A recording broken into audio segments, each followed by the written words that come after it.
Okay, so I guess we can open up the meeting, and glad to see lots of people here. We've got some, I don't know if we got past all the confusion about adopting the minutes that we had a week from the last meeting. But, Do we need to adopt these two? yeah, You gotta go back to, remember the October 23rd needed to be adopted. yeah, so we've got two. Okay, so has everybody read these over and accepted these? Hold on a second. I don't think I was there for that meeting. You weren't on the 23rd. Okay.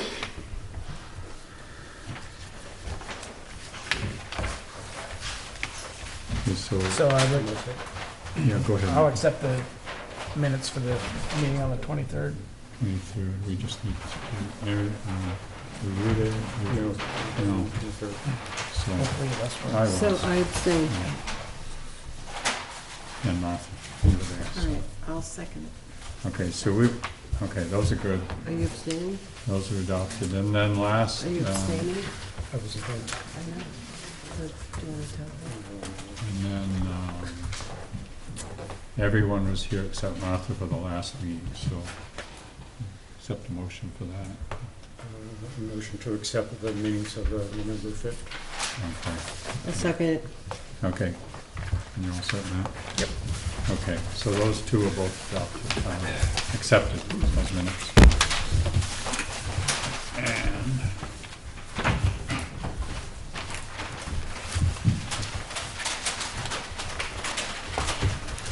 so I'm assuming that most people are here with the concerns and questions about the intersection and how we're progressing. Three Corners intersection. So what we're going to do first here is, because we've had a couple meetings where not all the selectmen have been here, so there's been not a good opportunity to do a good job discussing our options, I guess, is a good way to put it. So we've been trying to just get the information out, and now we're all here, so we're going to do a little discussion of that, and then we'll take some public comments.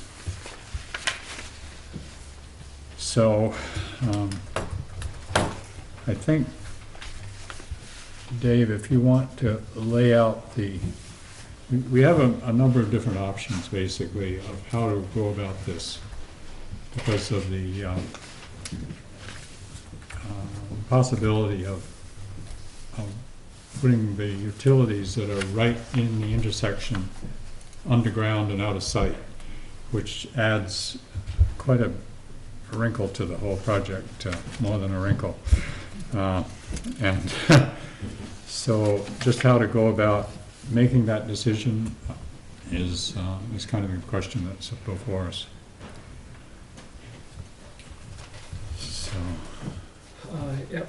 So this goes back a little bit, if you recall. Actually, let me back even farther up. What we have in front of you today is really two separate subjects almost, but are converging as one. So a year ago, I had spoken to the board about where we were with the present day project and how we are financing it presently, and the possibility of refinancing that over a longer term and detaching ourselves from the capital project fund. And in August, the board asked me to revisit that again, and we'll go over that in some detail. On a parallel track, in working with Mr. Dunn on easements, as well as Mr. Spear, on his property, or what used to be his property, the discussion of the utilities came up, and we decided to, as a board, to at least look at what the utilities, whether, you know, there was some discussion as to whether it was really $1 million, you know, was it really $1 million, which was kind of quoted before. We decided to at least entertain whether it was $1 million or less. And we took that step, which was, in my mind, kind of a basic step to determine where that fell. So in your packets, I gave you some spreadsheets on estimated costs. I'm going to start back again with the actual physical project, just the the Three Corners intersection project, and where we stand, and a little bit as to, again, just refresh you as to why I would broach the subject of refinancing it anyways. The first one that you should have, which actually just says the Three Corners project, Three Corners intersection project. The project is an estimated cost of $450,000. That's without the alternative of the sidewalk going from the post office to the library driveway. And we also have a grant from the state of Vermont to do the Queechee Road portion of this, which is, I'm just going to round up for discussion's sake, about $100,000. What we're missing in, or what has been determined in my mind is kind of a gray area, is the state, while we've gone through this process, has determined that they want to have a state inspector looking over this project while we do it, even though we'll have our own construction engineer. They want to protect their interests and make sure that the contractor is doing his job. So it's a little bit of an unknown, but Teresa Gilman from the state of Vermont has given me about a $12,000 price tag for that. And then there is a question mark on our own construction engineering, which was estimated at a lower cost, but now seems to be more in the ballpark of about $40,000. So those two things combined were not included in the original estimate that we came up with when we looked at utilizing the $450,000 from the Capital Projects Fund. And the only other thing I would say is that when we put together the original numbers, there was no contingency involved either. So if you were to look at borrowing, I would make a recommendation that, you know, let's borrow enough that we put a contingency in there. And just a 10% contingency, we'd come up with about $51,000. So in my mind, you know, and I'll get into the reasons why you might want to borrow in a minute, but one of the first and foremost reasons that I would have you consider it is because I think that we're at this point in time, we're under, you know, we're under budgeted, so to speak, going into it. So if we're going to contemplate it, I would add these things into it and I think get us to where we need to go going into the project. Outside of those reasons why I would propose to the board, and again, and this is a little bit repetitive, but just to bring everybody up to speed, would be based upon what we've got going forward for what I would say is deferred maintenance on the buildings and grounds. And I'll just stay with buildings and grounds for now without really getting into roads and highways. But we've got drainage here at Damon Hall, and we got drainage at the rec center. We got the front steps. We've got some things going on that we're going to need to utilize money going forward. And to get there, I would suspect that by taking the loan, it detaches us from the Capital Projects Fund. We're borrowing that $450,000, which in my understanding was meant for capital projects. It frees that up to utilize towards some of the buildings and ground maintenance that we have to do. Now, I wouldn't say go spend all your money out of the buildings and grounds or out of the Capital Projects Fund and use it for buildings and grounds. I would say, you know, let's be smart about that. It gives us the ability to offset what I see as increased taxes coming down the pike to alleviate some of this deferred maintenance. So you can kind of offset some of the increased taxes and still keep some money in the capital projects funds for unforeseen circumstances, such as what we had at the activity center this summer. You know, we ended up putting $20,000 to $25,000 in that, which was unforeseen and unbudgeted.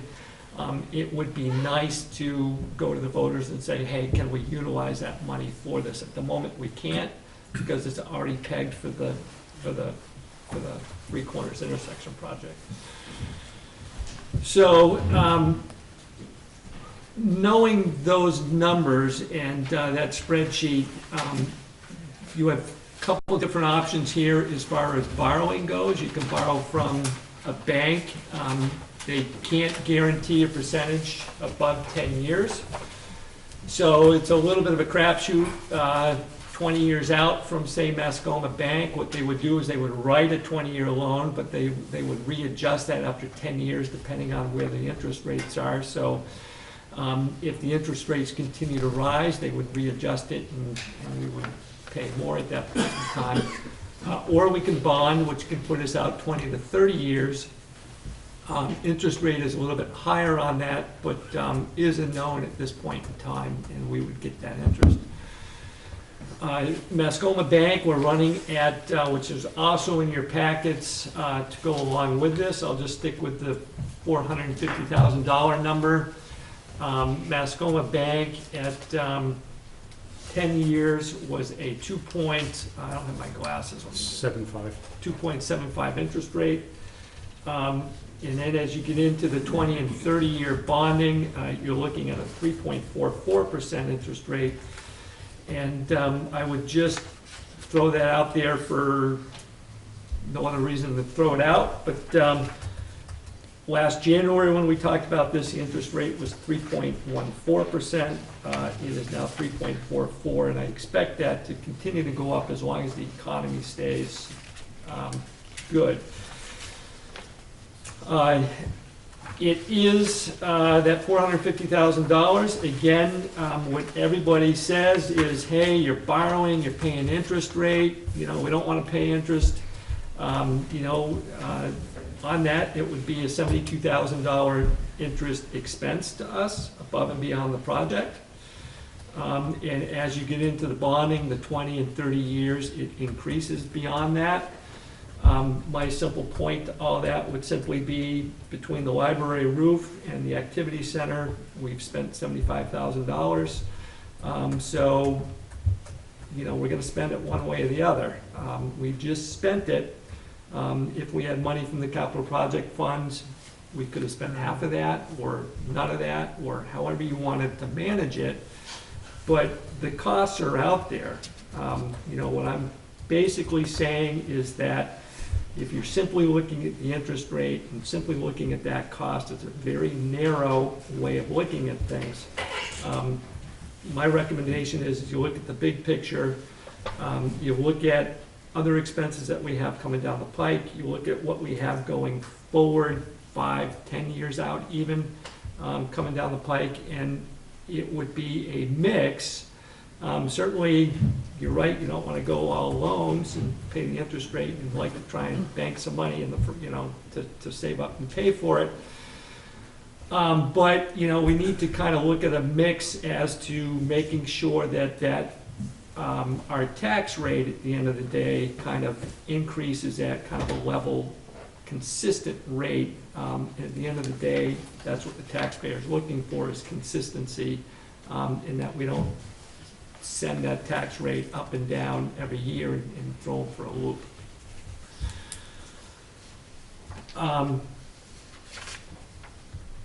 The second part of this is the utilities. And we sent out and communicated with the 5 utilities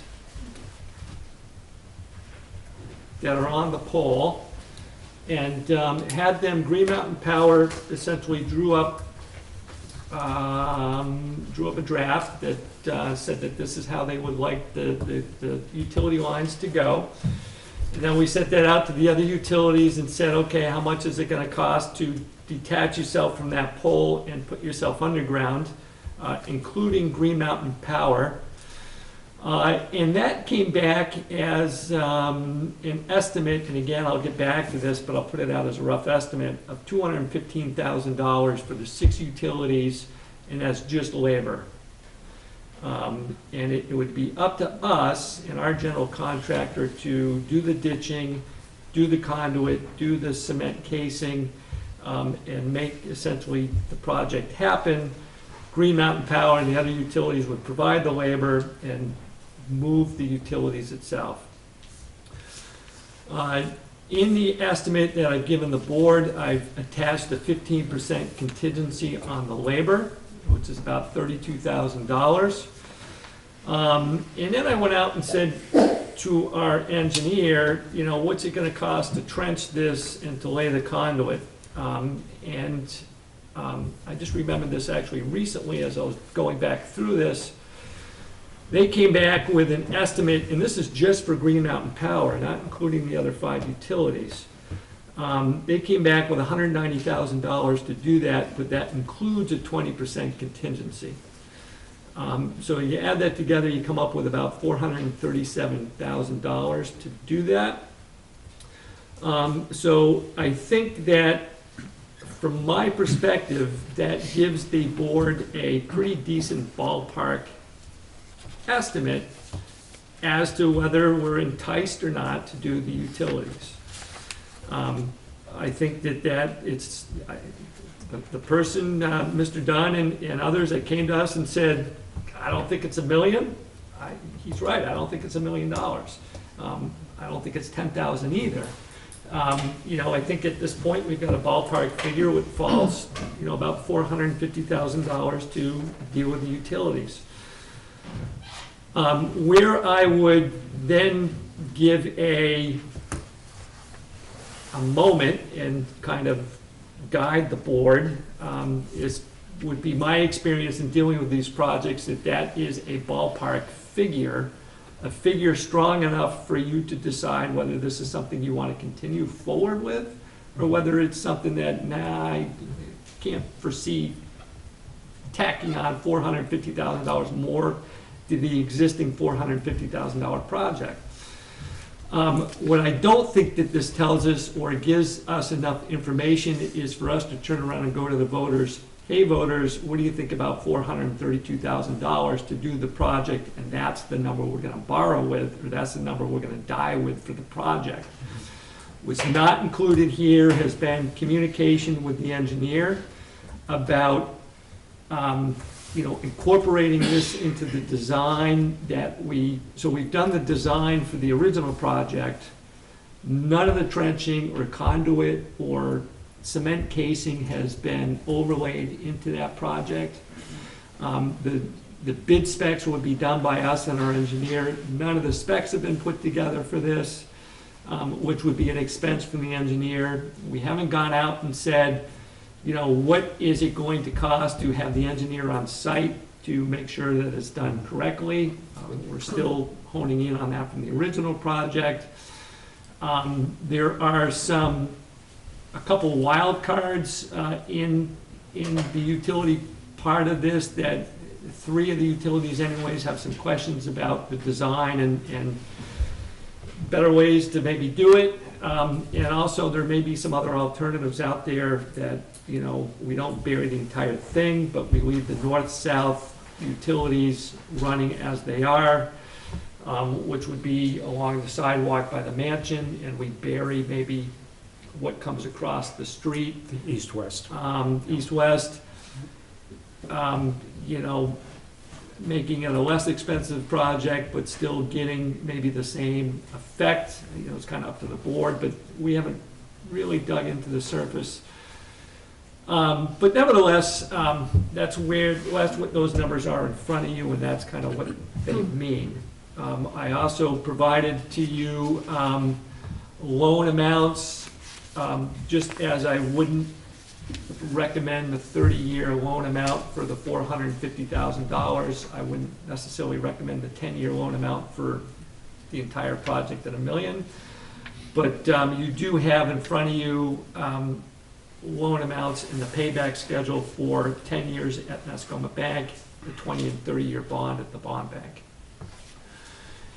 I also gave to you some numbers that incorporated, and at this point in time, if you were to decide to go forward with the utilities, I would say to you, if you're gonna bond for the utilities and the original project, and we're gonna take some additional time to do that, I would incorporate the sidewalk alternate from the post office to the library driveway, and just do it all at once. And I incorporated that pricing, comes to about $962,000. Again, rough estimate. But if you were to do the utilities, I would just say let's wrap it all up into one. There's possibility of some grant money on that sidewalk, but again, I would be conservative. We can always use the extra money to pay back the bond. But the message I would make is make sure that you have enough going into the project.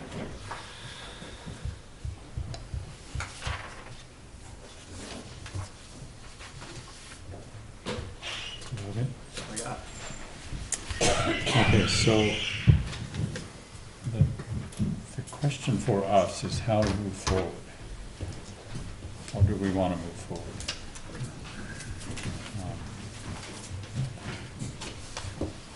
A couple questions. Sure. Just on the cost, Dave. Yeah. Did you talk to the utilities? I'm just wondering why Consolidated and First Light they each say $15,000, and then you got VTEL $70,000. Yep, because they are essentially, don't really service Heartland. They are just on their way to Windsor, from Hartford. They're essentially a north-south route.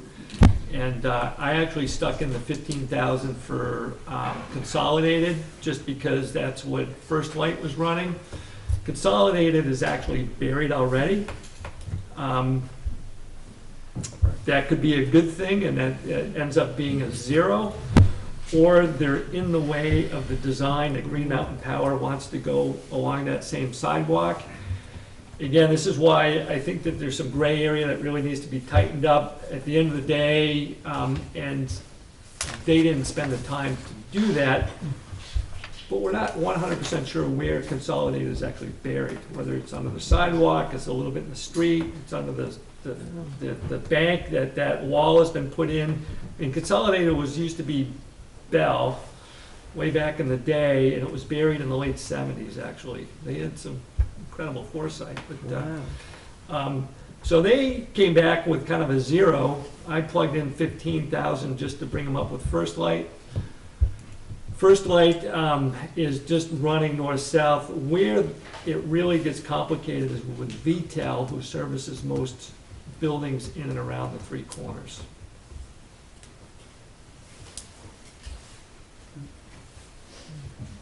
So at one point you said 6 utilities, but I only see 5. Yeah, 5 or 6. Maybe 5. I'm sorry. I exaggerated. What would be the 6th one then? There may not be 6. There may just be 5. Where's my estimate here?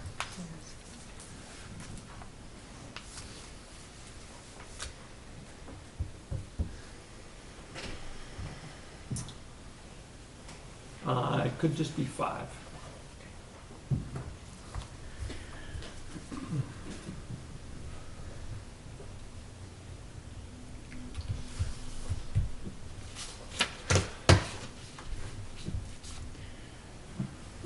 So,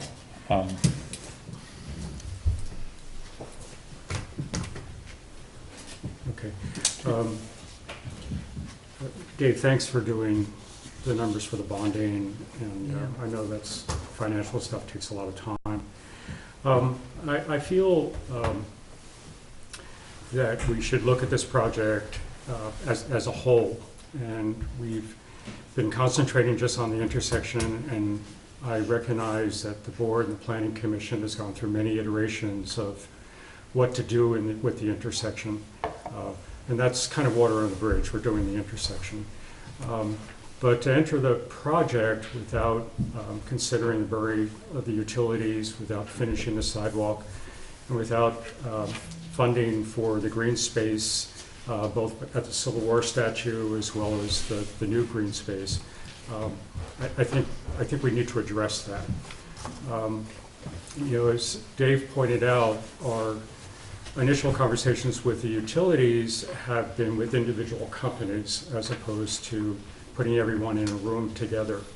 I don't know if the numbers would change necessarily, but we do know that some of the utility companies have said, well, we all can't come out on the same pole because there's a limitation of when you come out of the ground, you only can have 3 vendors on a pole. I'm not sure I'm accurate on that, but there's some limitation there. The second is we haven't really explored options that may leave the one north-south carrier that's not buried underground on a pole and push it back as far toward the mansion as we can, and then just address the east-west wires.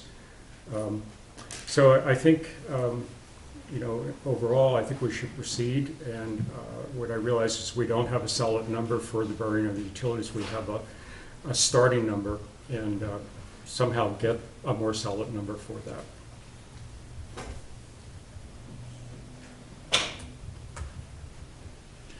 Okay, so the issue is that we don't really have the right numbers. And to get the right numbers is a big process. It's going to take a lot of time. So there's no way that we can, the only way we can move forward with the intersection this coming year would be to give up on all the burying of wires. So if we're going to consider burying the wires, it's going to move the project at least into another year. I know a lot of years have gone by. I also think this is a real voter decision, not a select board decision. Oh, yeah. I don't know what the rest of you No, I agree. And we don't have this amount of money, and to do it over more than 10 years, it would have to be bonded.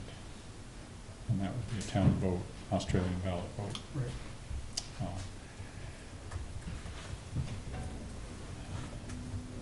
And that's nothing wrong. That would be a good way, a good approach. Yeah, there's also a scenario where the utilities could be separated from the project and done at a different year. And I'm not at all advocating that we disrupt the intersection with 2 separate projects, and also the potential savings of doing the conduit. Assuming some of the conduit is going to run along the road, we do the conduit while the road is ripped up. We don't have any numbers at all on how much difference that would make. Correct. I do know that in the past, when we've had significant projects to do in town, that the only way we got them done was doing them piecemeal. When we proposed doing it all at once, and I'm thinking of handicap access to this building, we didn't get anywhere. And finally, we did a piece at a time and got the job done. I don't know, whether that makes sense in this case or not. Yeah. There again, some more answers from engineers would be really helpful, but that's always very expensive.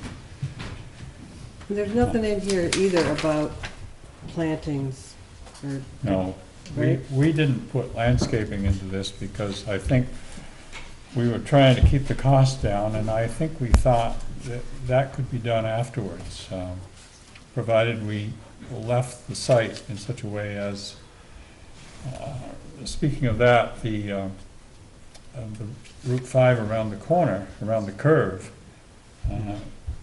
we believe is the cement road underneath. and they were planning on stripping off the pavement and putting down topsoil. I can't imagine trees would grow real well. Much growing there, yeah. Um, So, So that has to be done right. yeah. Um,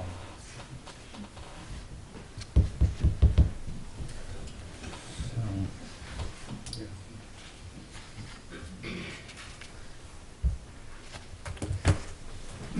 Thoughts? Well, all right, here's my thought on this. Years ago, we had an incident or a near incident, safety, and so then we decided, okay, enough with studies, we're gonna address this and do something about this intersection. But as this has gone on and we discover this and that, it's not this price, it keeps mushrooming. And it reminds me, I was gonna have a party for my husband for his birthday, and my friends got involved and they said, well, we can do this, and then you should hire a band, and then, if you invite these people, then you have to invite these people, and then you'll need a tent because of the weather. Well, I couldn't accommodate that cost, so I said, forget it, I'm not doing anything. So my husband had no party. So, which may not have been the right solution, but anyway. So I'm getting to the point with this project, and I'm thinking, maybe this was a bad idea to start. I mean, or it was a good idea. I think it's a dangerous intersection, but maybe we can't afford to do it. That's where I'm at right now. All these ideas are great, but they've just mushroomed to, maybe we're not a town that can afford to address that, especially in this way that would be aesthetically beautiful, and and then you add the sidewalk to the library, and that improves the safety too. But I don't know. So that's where my thoughts are.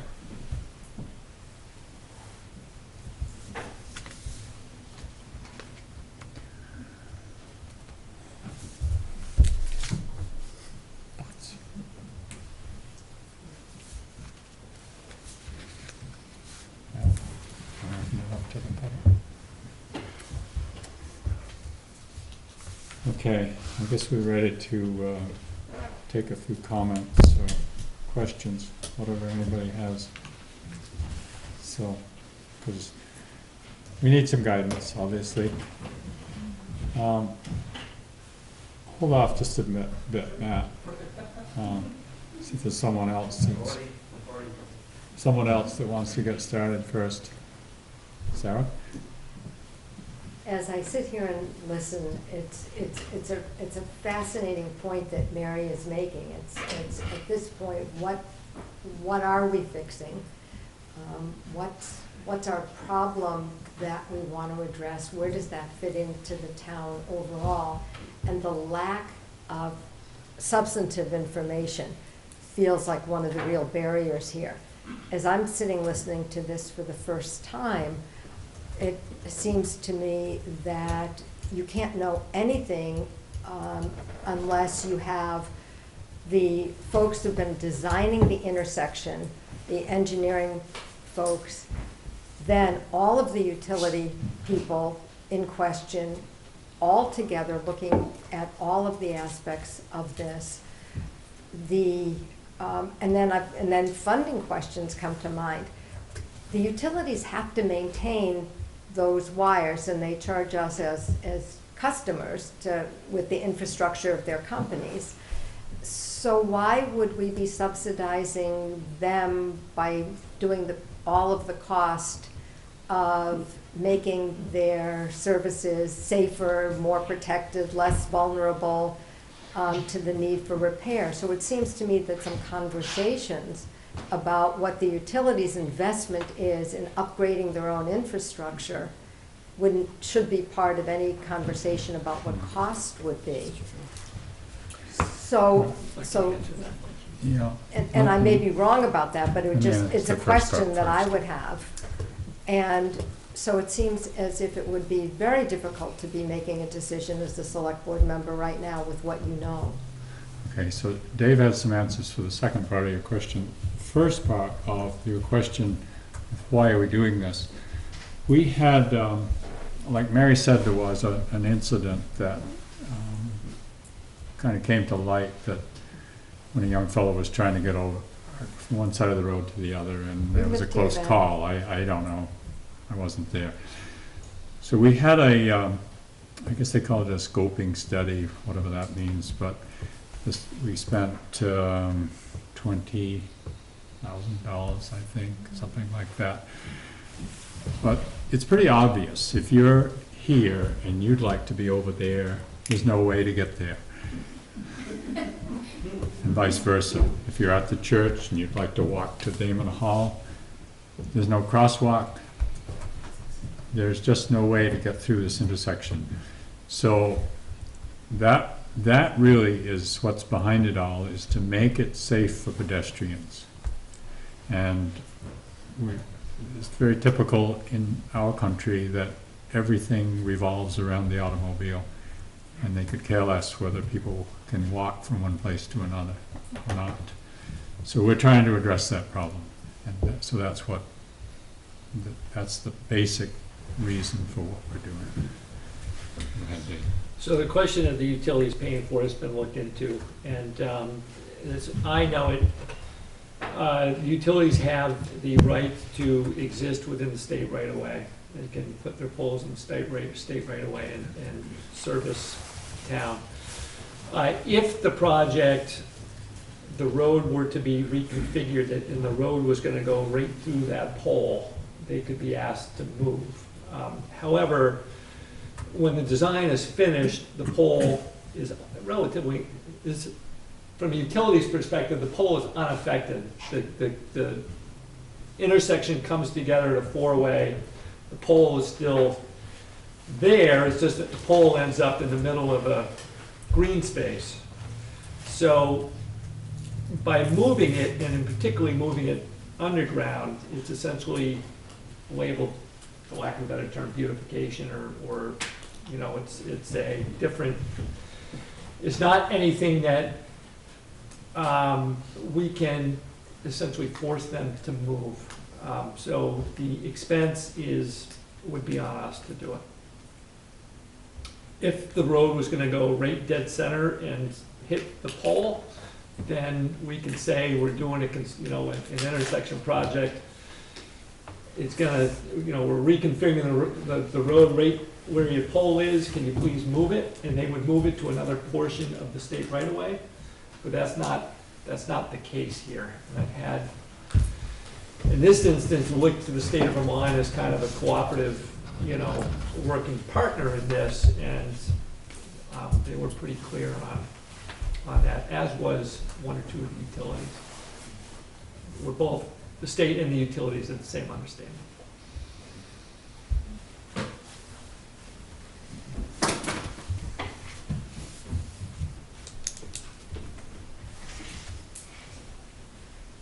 Rob? Well, just a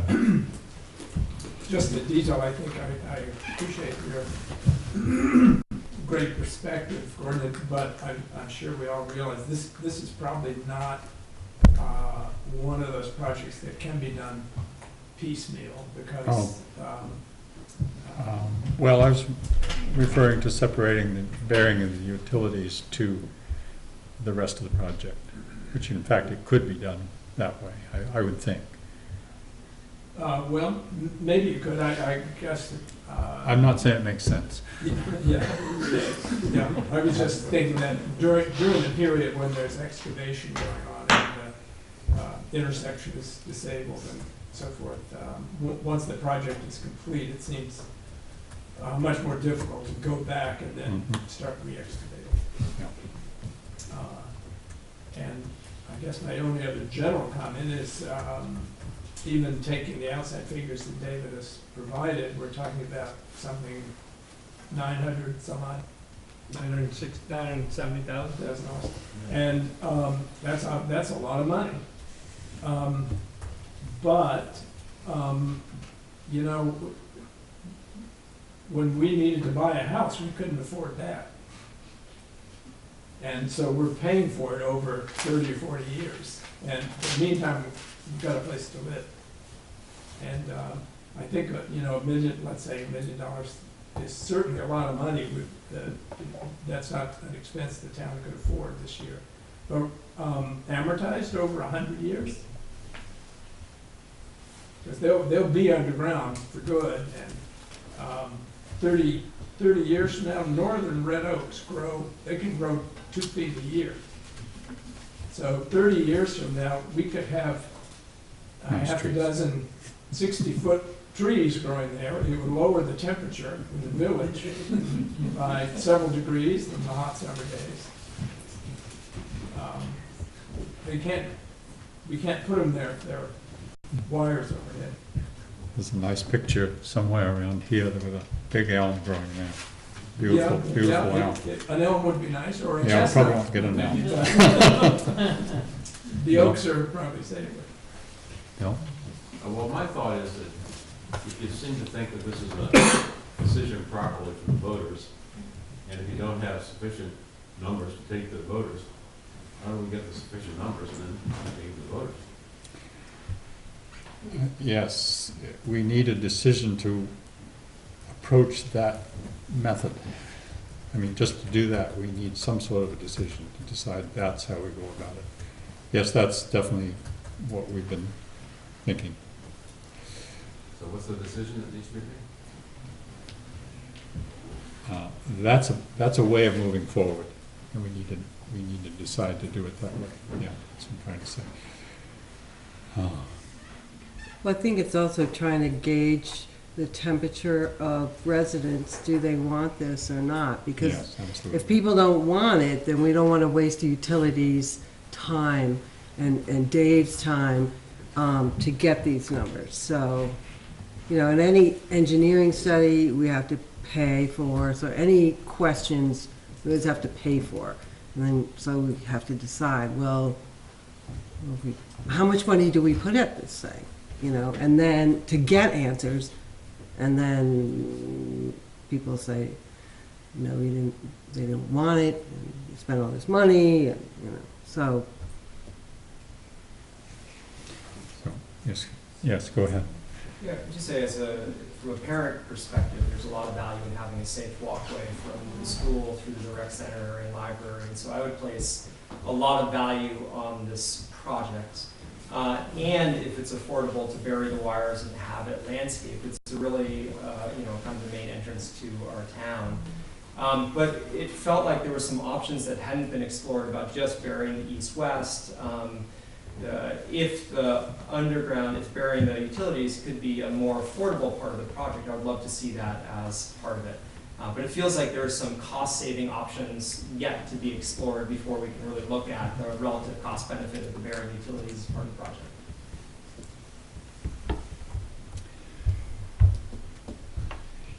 Matt, you want to say something?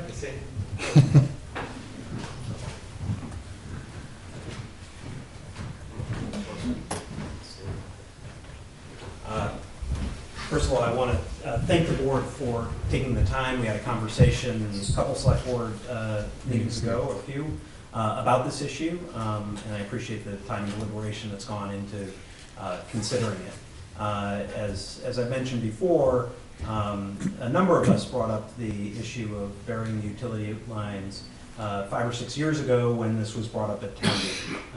Gary Trasher certainly brought it up. I brought it up as well, as did a number of other people who were very interested in saying if we're going to disrupt the village and have a significant amount of disruption in the central artery for many of us, to end up doing it right. To make sure that at the end of the day, after all that disruption, that we have the gateway from the south to our village, something that we can all feel really great about. And we've all endured, the pole being in the middle of the space. In fact, looking at the old pictures, when there were 2 triangles up here, both with trees on either side, there was eventually added a very small pole that was able to work around trees, and then it just grew and escalated over time until we have here what we have now. This last summer, when I brought it up again, I think it was in May or June, offered to go and reach out to Green Mountain Power myself to try to see if we could get some better estimates than the ones that were originally made, since it was clear, at least from the experience that I'd had working in telecom, that the $1 million estimate just for burying the utility pole just didn't seem to make sense. And so we were able to work, I think, as diligently as we could, bringing in the Planning Commission and to helping to bring people together to get this preliminary sense and estimate that Dave is presenting to you today. And to that end, I would also say that there are some potential savings that are in there. When you start getting utilities to actually work together to be able to bury their conduit at the same time, there can be some economies of scale. I think the estimates that were given were if they all had to do it individually and the like. There also is the fact, as Gordon aptly mentioned, that if the concrete isn't excavated, which isn't currently in the estimate, it is going to be very hard to grow anything on what will be created as a green space, and that has the potential to look like a dust bowl over there if we don't do anything at all. And if we decide, as I think Gordon suggested, that we have to address that, that's a level of excavation which is frankly likely in the location where you'd want to bury the conduit. So there is some economies of scale if the decision is we're not going to leave that as a barren area, that we're going to have to do some additional excavation, which, as I had hoped originally, would be in line with the kind of thing you'd have to do when you bury the utility poles anyway. You're going to dig that up, put it in the conduit. In fact, talking to Ollie Murphy, who I asked about this, who I grew up with and is an engineer, he said, and throw in a couple extra conduits because there are going to be other folks coming through wanting to do it, and you sure don't want to dig it up again later and the like. We would like to charge people for that. Exactly. No, and there is actually a revenue opportunity for the town once you put in infrastructure to allow people to use that over a period of time. So the other point that hasn't been discussed is the safety point. And the burying utility lines does make those lines safer. And when you look at that pole out there and the huge number of wires that are coming off of it, an ice storm or some other kind of mishap, could create a real problem right in the center of the village. And so the steps that you are taking in line with the desire to have a safer pedestrian area would also make for a longer term safer intersection at the center of town. So I did some reaching out to a variety of folks over the last 2 months, some of whom had talked to me back 5 years ago about how they were hoping that we would do the intersection right when we did it. Some who hadn't realized that it was going to move forward, and I think we're delighted that the project itself was going to move forward. And some who, frankly, didn't like the project before and still don't like the project. And so you get a wide range of folks.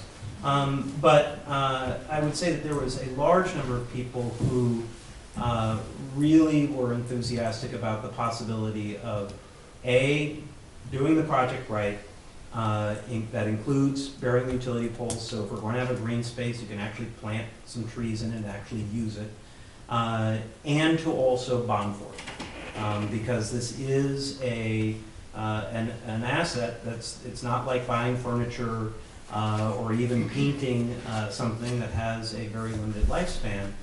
This is hopefully the one and only time we're going to do it over a longer period. So it's one of the few times in Hartland where it's made sense to do that kind of bonding for a project. If you bond for it over even a 10-year period of time, I think it ends up being somewhere in the range of $60,000 if you do the whole thing, including the sidewalk, a $60,000 a year cost, and then if you bond over 20, it's not quite half of that, but it's a lower number. to the point where it's actually not a huge impact on the individual taxpayer. And in fact, if attempting to do it in 5 years' time at the smaller number versus doing the whole thing the right way over a longer period of time would actually not hit the taxpayers as hard over that 5-year period of time and allow for it to appropriately amortize over that period. So what I would encourage the board to do is to make sure that you take the time to get the additional numbers, even if it costs a little bit extra. Because you don't, I don't think, I'll just speak for myself.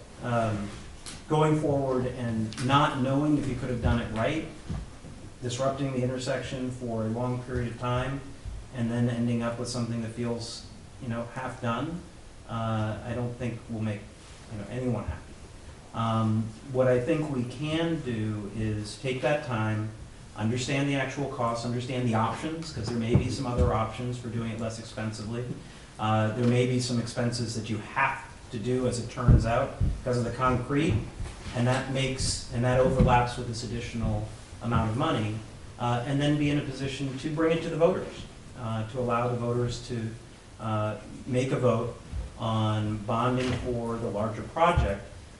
And my understanding is that if the voters rejected that, it would go back to the existing plan as it now stands. So it would be a way for you to present to the public an opportunity and an option, and some are going to vote for it and some will, and then have that be on the table for something moving forward. Final thing is that there were a number of people who heard about the meeting tonight, couldn't make it because of conflicts, and I think some had provided some input to the town manager. Mark Malowski specifically sent me a letter in strong support of the position that I just mentioned, including bonding for it, and I'm happy to share that letter with the members of the board.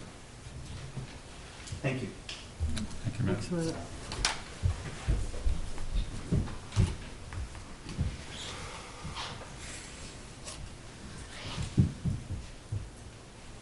Stuart, do you want to say something? Well, I mean, to second what Matt was saying, my purpose of being here is to make sure we finance it as long as possible to better the impact on my tax base. You weren't thinking of 100 years, were you? No, I did not have, I didn't think that was possible, but that would be good. So, I may not be around then, but, yeah, so the longer we finance it, the better. It'll lessen the impact on our taxes. I don't think 10 years is responsible. I think 20 to 30 would be a much better idea if we're going to do the project at all.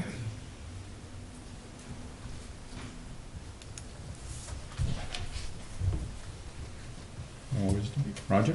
Wasn't going to come prepared to talk about this, but when the planning commission was faced with something that was very controversial in town, we hired a company to send out a survey and find out where the town weighed in on it before we took extraordinary extra steps.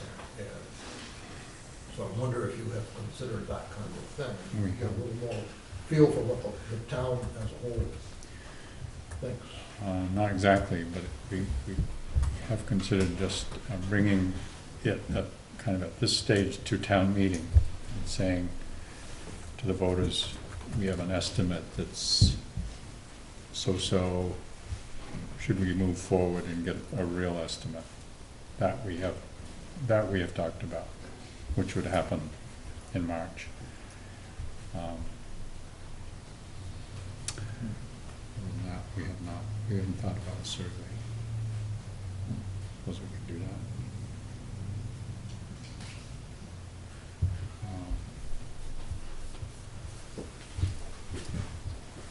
George? Lost track of this thing, watching it sitting around, going on for a long time. I've lost track of where the select board stands on this particular issue. I mean, you've heard me talk about this in the planning commission and so forth. somebody's got to show some leadership and move this forward. And, you know, the safety thing is a real one. We've talked about that. Somebody's gonna be killed out there, not yet. The future of the town is tied up with this. Population's not gonna get smaller, it's probably gonna get larger. And next thing you know, I'm gonna wake up in the morning, there's a traffic light out there, and that's the last thing I want.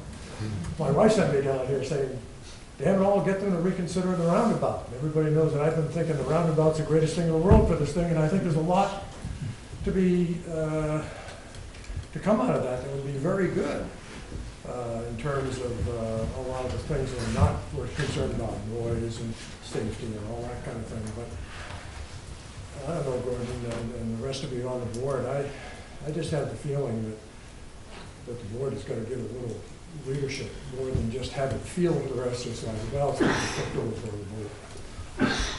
I think it's got to, we've got to do something a little bit more than that, don't we, in order to move forward, or maybe we just don't move forward. So I'll speak up and put that out. Well, we've had a double the time trying to move forward with the project. Yeah. In general, without the idea of burying the wires, it's been one thing right after another, dealing with the state, dealing with our engineer to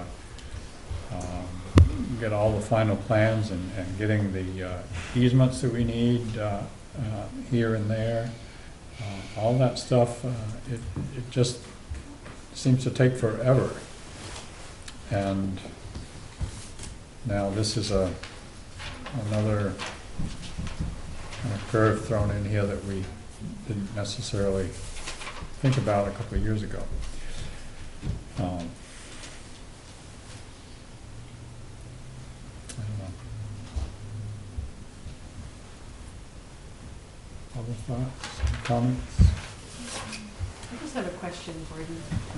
Because it's been a while since we actually voted on this project, can you remind me how much we have, the taxpayers have paid for the project already? Dave can probably answer that. Engineering is, Close to 100,000.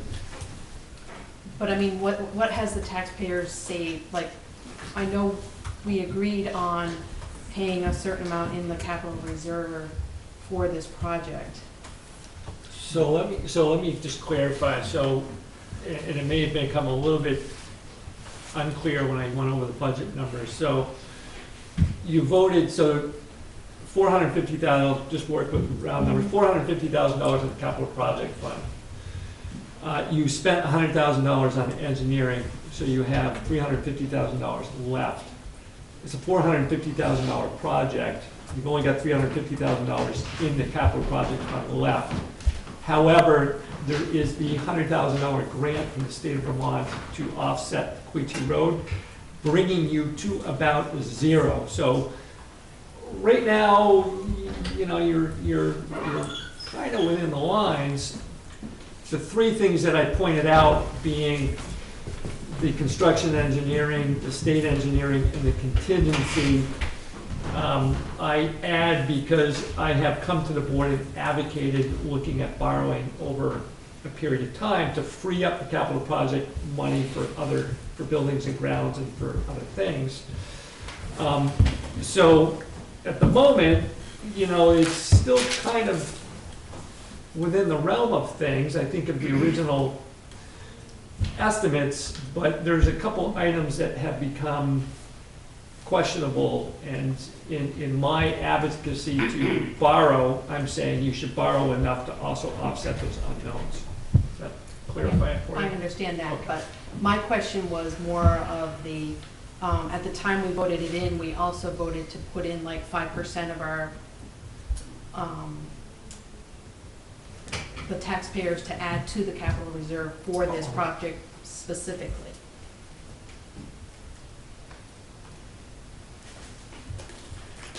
I don't know. But I can't answer it Okay. specifically. Just a minute, we got over here. Forgive me, I have a cold, so I'll try to get this done in a few short seconds. You guys are the town's brain trust, for want of a better term. I don't think you have enough information to make a decision. Personally, I think the idea is a great idea to modernize the front, but I certainly wouldn't, there's nothing that you can present me yet that I would vote for until you have more information. Over the years, you guys, the board has spent a little money either to investigate a house behind us here or to another piece of property down below, and that's, although we pay you a pittance, that's what we pay you for. And so, if you would just keep working on this, maybe you can find one or two people that can work with the town manager or whomever to help do some running or write some letters or keep the spreadsheet going so that he can do his other job too, his full-time job. That's what I would say to you about this project. So please keep going. Okay. So I had a question about Dave's comment, Dave's answer to your question. The $100,000 grant from the state, do we get that regardless of whether the project goes forward or not, or do we only get it if the project goes forward? You only get it if you spend it. And it's got to be spent on the project. So if we decide to cancel the project, then we're out the $100,000 that we've spent on engineering. Correct.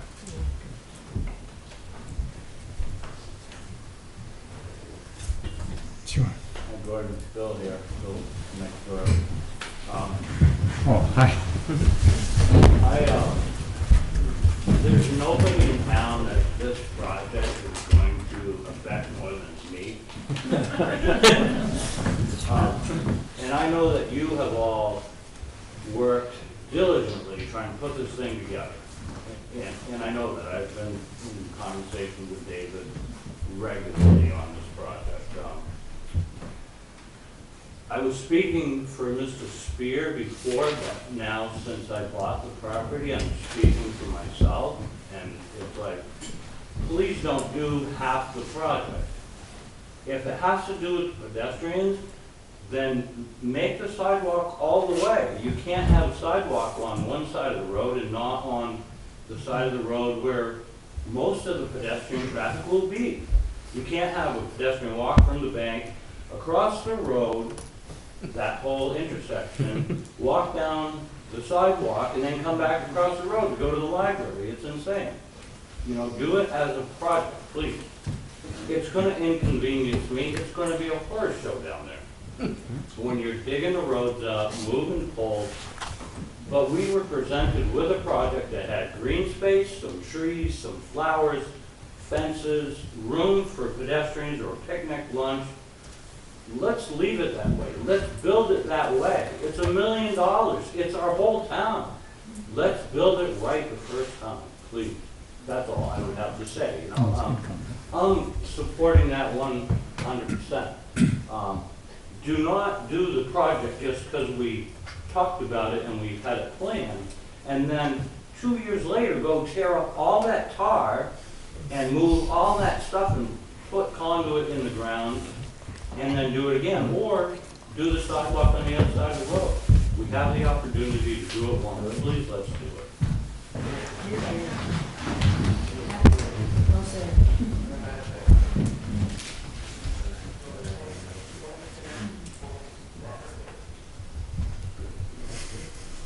Sarah's nodding. Thank you, Bill. I'll make a comment. Okay. Thank you. 2 years ago, there was just as many people, if not more, that signed a petition not to do the project. So 2 years later, we've got a fair amount of people in here. They want us to do the exact opposite and spend twice as much money. My solution, which I'm only 20% of the answer is, I think it should go back to Australian ballot for the whole project and see whether the town accepts it or not.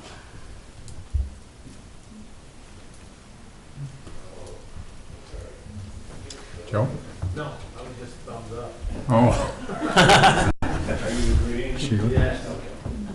Sheila? I really agree with Billy and what Matt said. And one of the things I'm questioning, I don't really guess I understand how much more time or money it would cost to get what you feel would be firm figures in order to put it to the voters. Is it another $10,000? Is it another 40 hours? I mean, what is it? It seems like what David was saying seemed pretty, like we're getting pretty good. I mean, you said it was, the 450,000 was kind of good ballpark.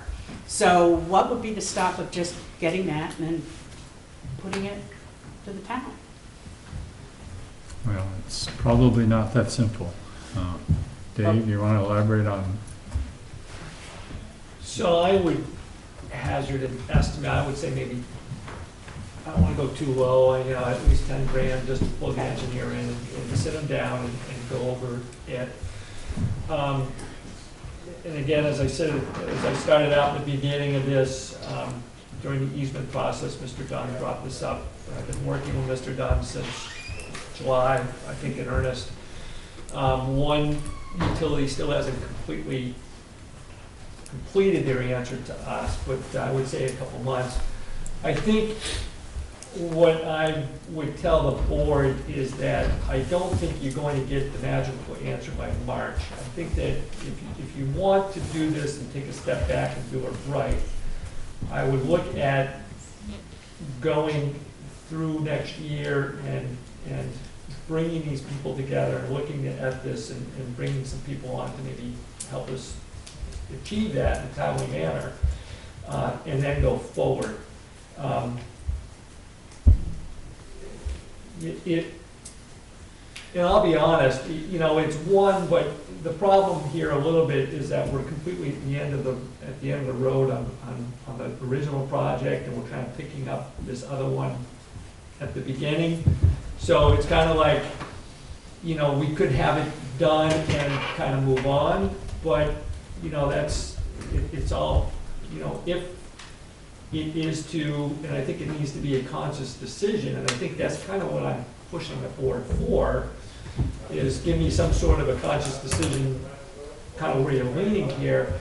I would say that I would feel better going through March and putting this together and getting those numbers and coming up with a legitimate numbers and plan. I don't think you necessarily have to have the engineer go to the nth degree on the detail at that point in time. I think that, but just know that you gotta go to March and then you've gotta put that together in order to get out the bid. So it would be a year to a year and a half delay in the overall project, to be honest with you. You can't put a special bond out in June, July, October if you warn it and you have the figures and then just Yes, announce a special bond vote. Yes. Which I've been through a lot of times in Hartford. They just can't get it done at town meeting, and that's what they do. That's true, we can do that. Yeah, I don't think you have to wait till the next town meeting to do that, right? Just a minute, Rob. Got one behind you. Hey, Gordon, Joe. So do we have all our permits now? So Joe, where we're at with the process is, we submitted the permits, they have gone through it, they had some details they wanted us to address. I feel as though we've addressed that. The biggest thing at that point in time was the two fairly important easements. One from the yoga studio. It had changed hands since when we started the process and when we started the easement process. So we kind of had to start that from scratch with a new owner. And we essentially had to do that with Bill's property, which at the time was owned by Mr. Spear. We originally thought the bank owned that small piece on the sidewalk. Upon further review, when I got here, it's part of the Bill's property, it's part of the mall property, so to speak. So we kind of had to start from scratch with two owners on a fairly important project that affects both of them. So that's been since the springtime. So I am close to closing that with both of those owners. We actually have a signature from Mr. Spear, but the state decided that they wanted to change the language, so I gotta go back again now to what was now Bill. But that has been kind of a hang-up. So if we finalize that process of the easements, it's a matter of putting that back to the state and I feel as though we're in pretty good ground. So at the moment, no, we don't have an 1111 permit, which is what we need to do the project. Follow up, is that, you're gonna start all over again with permits if you add this in? So what we, and this comes back to the engineering, so the trenching lies outside of the footprint of the original Three Corners intersection project. So that would be an additional item that they had not seen yet. And Teresa Gilman, who is scrutinizing this project on behalf of the state, would need to look at that. And, you know, so that would affect certain things, as traffic plans, and other right-of-way issues, that may crop up. So, yes, we would need to show the state new detail of essentially, more of a project than was originally shown to them. So we would essentially be showing the state almost half of a new project, and that would affect the permitting process. So how soon, were you planning on putting this out to bid? So I don't expect to see it this winter. I suspect that we need to wrap up the easements and put it back to the state of Vermont for the permitting. And that could be anywhere between, well, let me just say I've been waiting 4 to 6 weeks on just the easement language rewrite for Bill. So unfortunately, it doesn't move quickly. I'm not going to go out on a limb and give you a timeline on that. So it doesn't sound like you wouldn't have your bids in order to get anything done in 2019. If you're not gonna have a company bid on something, they're gonna bid on something and start to construct it that year. In other words, you're too far out with your bids. So you've got plenty of time to get this other stuff done, to get your homework done. I know, I'm putting a lot on your plate. I'm not putting it on your plate, everybody else is. This is done, he's putting it on your plate. But, there's time for you to get all this, so that maybe in March you can put something out there and let people maybe get it on the ballot, you know? I think definitely your bonding on here is game is right dead on. If you're gonna build it, you need one. Okay, I'm gonna stick my neck out just a little bit here. Try to answer George just a little bit too. I really firmly think this is a decision for the voters, not the select board. The select board's role here is to make something happen one way or another. Personally, I think it's a lot of money.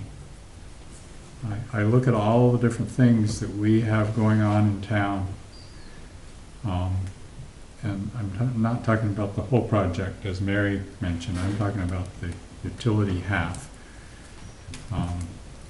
And I see that amount of money could be spent on the rec center without any trouble at all.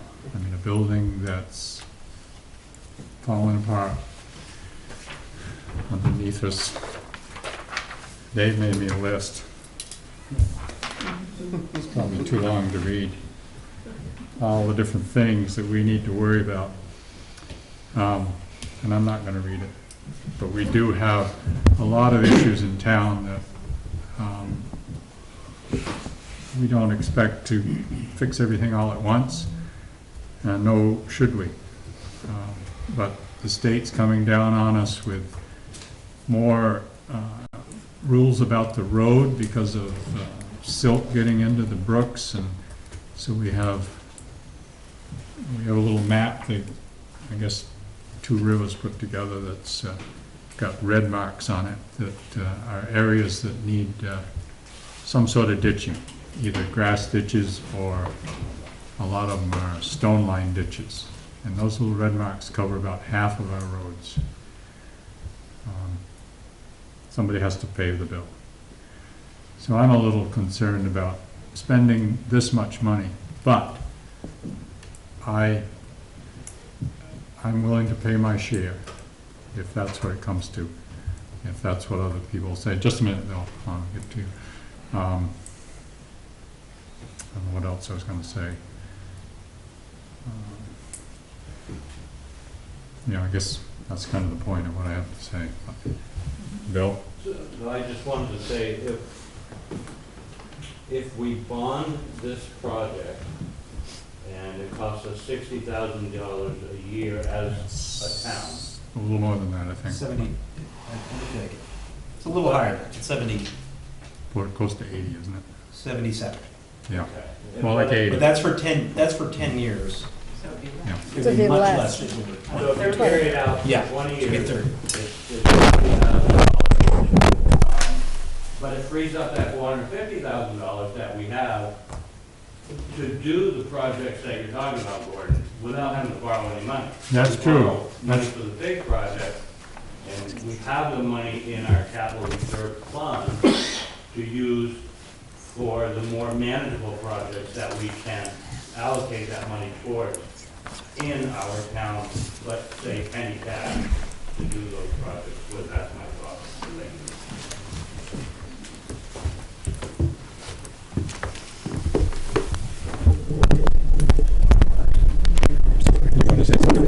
So I have another thing to say, just for people to consider, and I think the demographics in our town have changed, like everywhere. Our population, including myself, we're all aging, so pretty soon a lot more people will be on fixed incomes. This is a 20-year project, let's say, so who's going to be paying for that? You know, people on fixed incomes. It's expensive to live here. I don't know if a lot of young people are moving in because of that. I believe these numbers are correct. Let's say 12 years ago, free and reduced lunches at the local, at Hartland were about 20% of the population. Now I think it's about 50. So that says something important about our town also. And then I think we are about 60 properties that we're considering for tax sales, is that right? 50 delinquencies. 50 delinquencies. Percent. So, I think our town is struggling. You know, maybe all of us here, we could, as Gordon said, you know, pay our share. But I think there are a lot of people who can't. And yet we'd be, if this goes forward, that they will be expected to pay perhaps more than is reasonable to expect. So, yeah, the town will look better, but who can afford to live here? Karen? I feel pretty passionate and pretty strongly about challenging that point of view, and I would come at it from another place. And having just spent the last 10 years of my life working for the Upper Valley Haven, I know that you can think from a scarcity perspective or a possibility perspective. And if our town, and I believe our town is truly struggling with challenges that it has not had to face before, but if we want to move beyond that, then we have to make this a stronger and better community that lots of people would like to be part of, who can help to carry the burden and share it too. And I would like to be encouraging folks who would value the kinds of upgrades that need to happen to community buildings, as well as an improvement in this gateway to the village. I would like to have people think Hartland's a great place to come to, as opposed to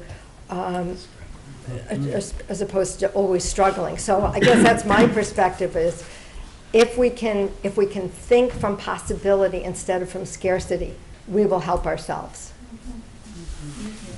Point of information, Gordon. So what will you do now? You just allow the town to vote on it, to have someone bring it up at town meeting, and not have the select board offer any position on this? It sounds like that's what you were saying. And the point of it is, if that's what you're saying, it's important that you say that. In other words, that when you continue to give what your feelings are about it. They really have to be your feelings, not the select board. That's right, I'm speaking for myself. Yes, we would, I think we would ask the voters at town meeting if they want to move forward with getting the right numbers for the project so that we can have a bond vote. I think that's one way to go about it. I don't know, you know. So you have to vote on it again? Yeah, oh yeah, the bond vote would be, Australian ballot. would be Australian ballot. The problem is asking, it's not just paying somebody for an engineering study, it's asking people to waste their time and money when there isn't much of any possibility that they're gonna get a job. You know, these utility companies have some idea, why are we giving you an estimate? I mean, a firm estimate. It's because they're gonna get something to do, I think. You don't think so, Matt? I don't. I mean, utilities are asked to do this kind of work all the time. Yeah. Including getting, and in fact, when I emailed at your encouragement, when you said, well, you go find an estimate, which I think is what I was told when I said I don't think the $1 million, they said, well, if you can find someone at GMP, you go contact them. And I've got to say that this has shown up late in the process is a little frustrating, having brought it up a number of years in the past, maybe not bringing it up at various select board meetings and other things over the last couple of years, but this has been on the table as consideration for a while. So I took you on your suggestion, and I wrote Mary Powell an email. And I said, we're considering possibly doing this in the community. Here's a picture of the pole. And she immediately wrote back and said, let me get my engineers on it. They went to work, they put together a preliminary estimate and the like, and we're happy to do so. And now, getting further along, including the potential of them working together to be able to do things in collaboration, which utilities don't always do so well, but sometimes they do. Takes more time and collaboration, but that's what they do. And in fact, the response that I got from folks at Green Mountain Power and at least two of Constellation,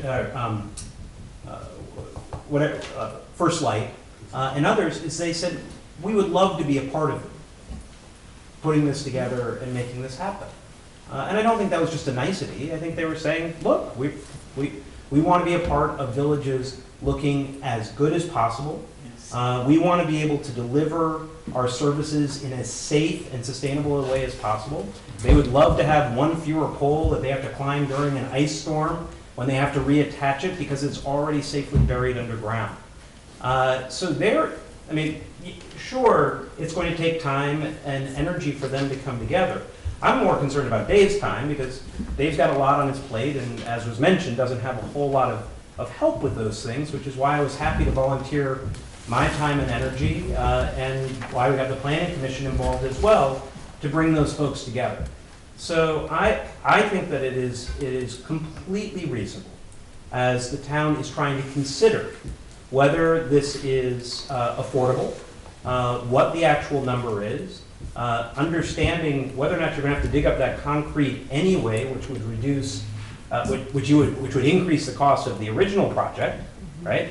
And also reduce the cost of doing something extra because you'd have to do it anyway, so that people would actually have that understanding. I think it's completely reasonable, especially since we've been plugging away at this since May, when I was asked for the first time, well, why don't you go and try to find some answers, to complete that process, get a real number, put it to the voters, and if you bond for it, it's going to mean a much lower impact to the individual taxpayers, certainly in the near term, because it spreads it out over a much longer period of time, especially if we have, a roof issue over at the rec center, or the floor starts to cave in Damon Hall, like it might be, or whatever else. And to me, if you're going to use capital reserve funds, It's for those kinds of things that have a need. It means you don't have to raise taxes and lower taxes and raise taxes and lower taxes, and you can even it out. For a project like this, which hopefully will be for many, many generations to come, you spread it out over a period of time where you can do it for 20 or 30 years. It doesn't impact the taxpayers as dramatically over that time. It's all money. You have to pay for it. But if there was a moment where Hartland was going to bond for something, we're the largest town in Windsor County to not bond for anything, which I think is one of the reasons why we're undercapitalized and we've got the problems that we're facing. So if it's for something that's going to be for 30 years, I'm saying to do it. So it's a long answer to the question, Gordon, but I don't think it's unreasonable to ask the utilities to come together, and I think they would be more than willing to do so, even if they know it's not a guarantee. I'll just clarify one thing. I'm not sure I disagree or agree with any of it, but it's all good. And I'm the one that has kind of brought it to this point of saying, okay, look, this is where we're at. I need some sort of an indication here. It is, to their credit, you know, and maybe the numbers weren't quite right, but the town has gone to the utilities once before and looked at some of this.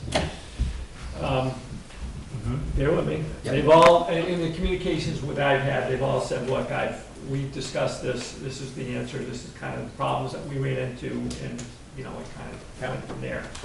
So we've gone back to them a second time, and now I'm looking at saying, okay, if we're going to go back to them, let's have some seriousness behind this.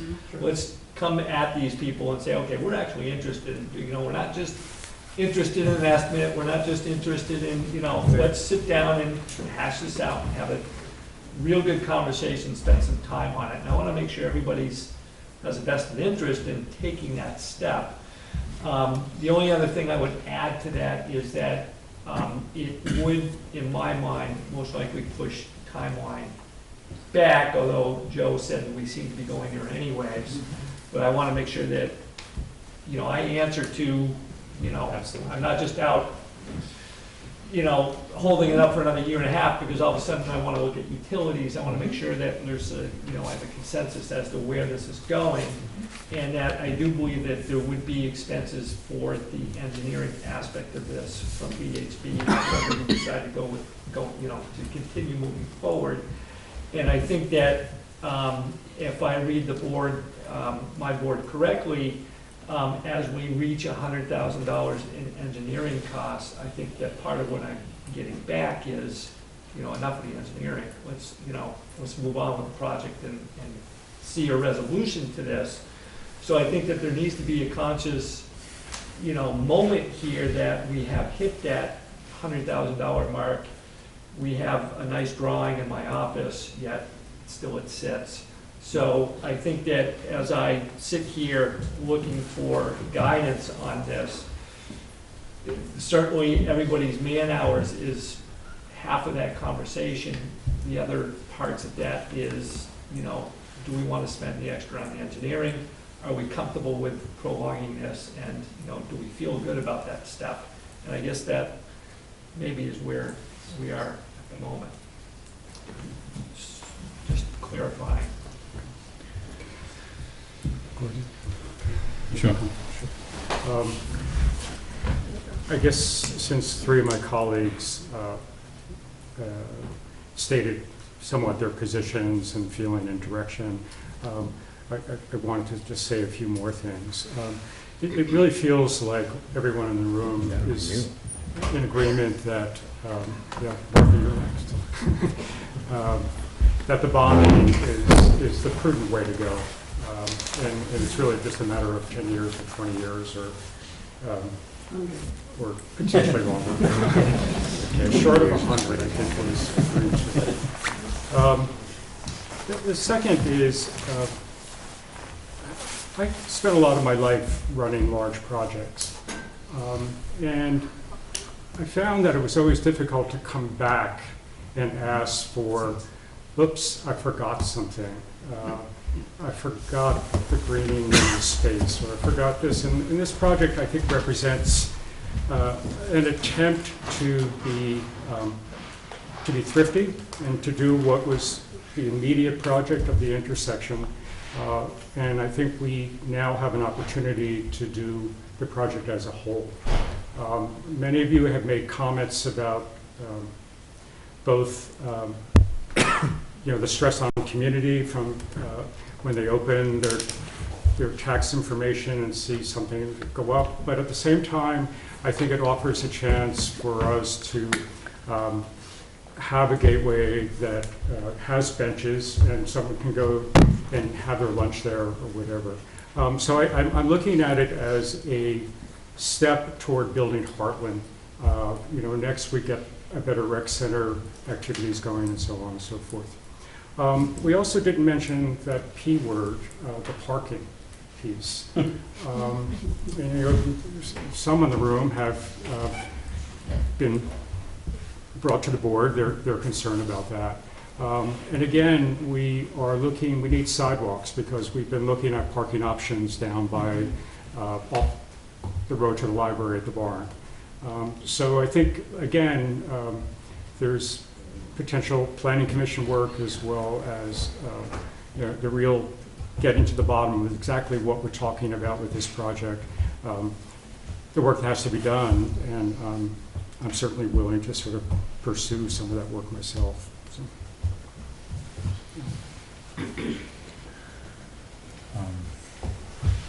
Just one other thing that I wanted to bring up is that the pole is right there. If you take out just one pole, the first pole where it would then go back underground is actually right there. Maybe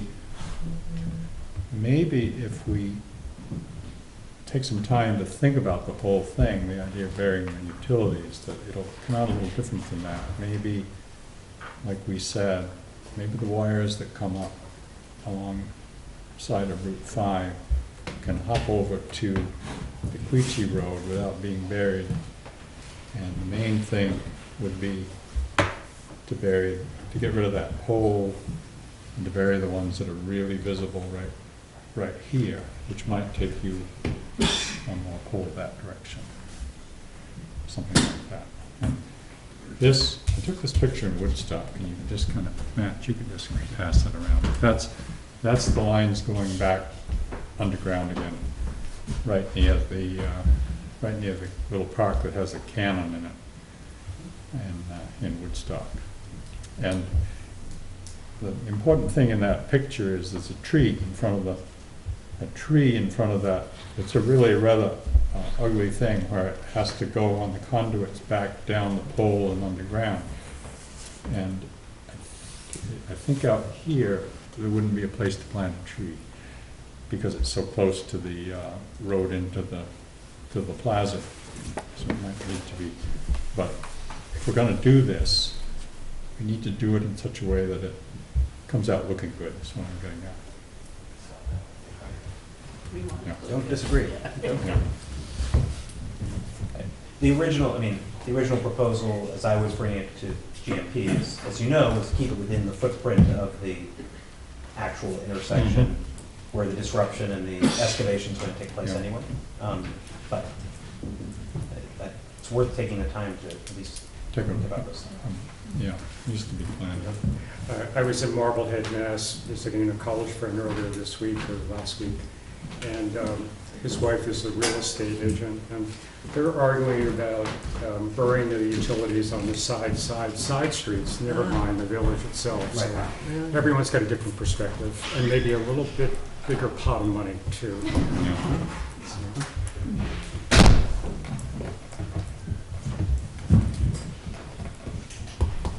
Well, any other comments? I just have a question.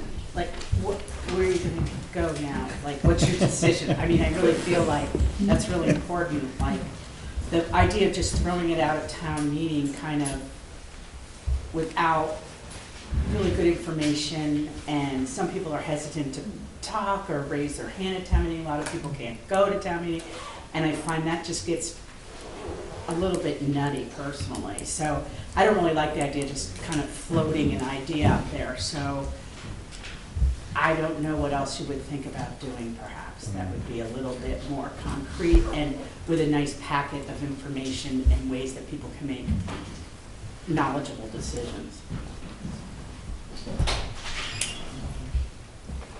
I don't know. I don't have an answer. So what's the next step? Is that what you're asking? Yeah. Yeah, other than just Make a kind of decision maybe about tossing something. it out at town meeting and Yeah. Yeah, we have to make a decision of some Mhm. sort. We've got a little bit of time. Back to what I tried to introduce earlier, don't misinterpret what I was saying. You know, I'm not being critical of things to date. I am thinking that what was just brought up here, what's the next step, is not what some of us are trying to get at. It's more than the next step. It's what's the plan, what's the process, what steps are going to be made, not just the next step. Because if we're always thinking about the next step, we haven't really thought about the future beyond that step. And that's what I think a lot of us feel is kind of needed. Not the next step. Yeah, town meeting's probably the next step, but that decision has to be made one way or the other. But then, what are the other steps? Or at least the next half dozen steps, you know? But don't we have to know where we're going? Is that That's find the out point. at town meeting? You got it, you got it. Want me to comment on that? Sure. If there's, and so, the problem here is there's a vast number of variables we can move forward to. You know, there's a lot of different ways we can go, a lot of different ways we can attack this. I can take this, you know, I think that it can move forward and we can have a path, but I think I'm at the most basic level here in that, you know, a yes path means a certain set of variables, and a no, I'm not interested path means a different set of variables. So, you know, in order for me to understand, and I think this is where I'm at, in order for me to present to you the variables, you know, 10, 11, 12, I'm kind of looking for, you know, which, again, from a time management point of view, you know, which variables should I be, you know, looking at? I think that if the answer is no, then it becomes fairly, you know, it comes back to just the basic question from me to the board of, you know, do you want to kind of refinance just the original project? You know, that's a real basic variable. That's the next step, and then we move forward with just the basic project. If the answer is we're you know, that I'm posing is, I don't think I've got the details for you to vote on a number and for me to say this is what the project's going to be, but do I have support in moving forward and that there is interest at the town level in tackling the utilities? Well, then that opens up a decent number of variables where I can sit with these guys, I can hone in on the present plan, we can talk about an alternative plan, we can look at, you know, combining this as one project or two, but I think I'm gonna bring this back, unfortunately, and challenge you and say, you know, I'm kind of looking for, you know, to be able to give you 12, you know, 11, 12, and 13 step, we kind of need to take a step. Does that make sense? Yeah. But your challenge shouldn't really be to us, it should be to the select board to say, tell me what I should do, and then we'll move forward. Which is kind of which was my original presentation to the board, and now they're kind of wondering whether they're at the same level and they need to ask the people, but at the moment I'm speaking for them, but that's my interpretation of kind of what's transpired. Rob? I don't really see how sort of blending the things you said, David, with Mary's earlier comment. I don't think calling off the party at this point is even an option. I don't think, no, we're not going to do anymore is an option. That would be flying in the face of years of discussion in the town, expression of sentiment to let us please address this intersection. So it seems to me that either we say, well, we voted to do just the intersection, pay for it, capital funds, or we say, let's look at the global thing.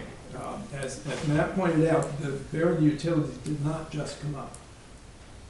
Maybe it wasn't factored in, I'm not sure why. I brought it up myself with some town employees 2 or 3 years ago. And I was surprised to hear this spring that nobody had ever really fully investigated until now. But in any event, I think my central point is I think just saying, well, let's give up on the whole thing is just not an option. So I think the only question is stick with the original plan that the town voted on, or have a discussion at town meeting to lay out, to explain that there are other factors in order to approach this as a whole project, the sidewalks, the utilities, the green space, perhaps the buried concrete. And it's going to take some time to figure out. It's clearly going to be a large enough project that we want to have a bond. And as Matt pointed out, I think that probably automatically is a decision that would have to be voted on by the town. But I just don't see another approach to certainly, let's don't do anything, it's not. Joe? Me again. First of all, Mary, that was the best story you've ever said. Thanks, Jeff. Again, going back to project number 1, the nice $100,000 piece of print you have in your office, Dave. Until you know what that exact number is going to be, until you have those quotes in your hand, you're not going to know what that project's going to cost you. Never mind phase 2. So I think you need to know what that one's going to cost you so that you know what the whole thing is going to cost. Right now we have a $450,000 mark on that, but that might not even be close until you find out what the people are actually going to charge you to do the job. You know, I would get those quotes before I would say, well, this is how much this is going to cost, because you might be way over what that 450 is. So in order to do that project, you might have to ask the town, can we borrow money to do this? Can we put a bond up to do the small project? Never mind the whole thing. Until you know those numbers, you really kind of just, and it all comes on you wait. We've been waiting for the permits to come. Now the permits are almost here. Now we can take it out. Once you get the permits, now you can take it out and to quote. Once you get the quotes back, then you know, okay, this is really what we're in for. Now we want to add on the other half, and let's get it all done at once. But I think you gotta know, you're worried about your numbers for for B, but you still gotta know what the numbers are A are.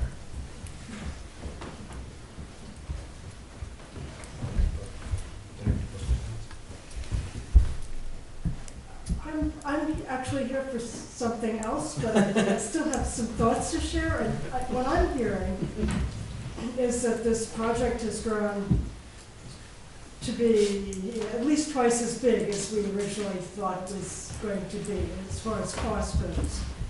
So it seems appropriate to me that at this point maybe we could check in with the voters as a whole and see whether this is something we should invest more time and energy into, rather than going piecemeal, because that seems to be an important factor in whether this eventually is going to come to fruition or not. rather than putting everything together and having a very specific plan to vote on, which we wouldn't be able to do, at least for another year.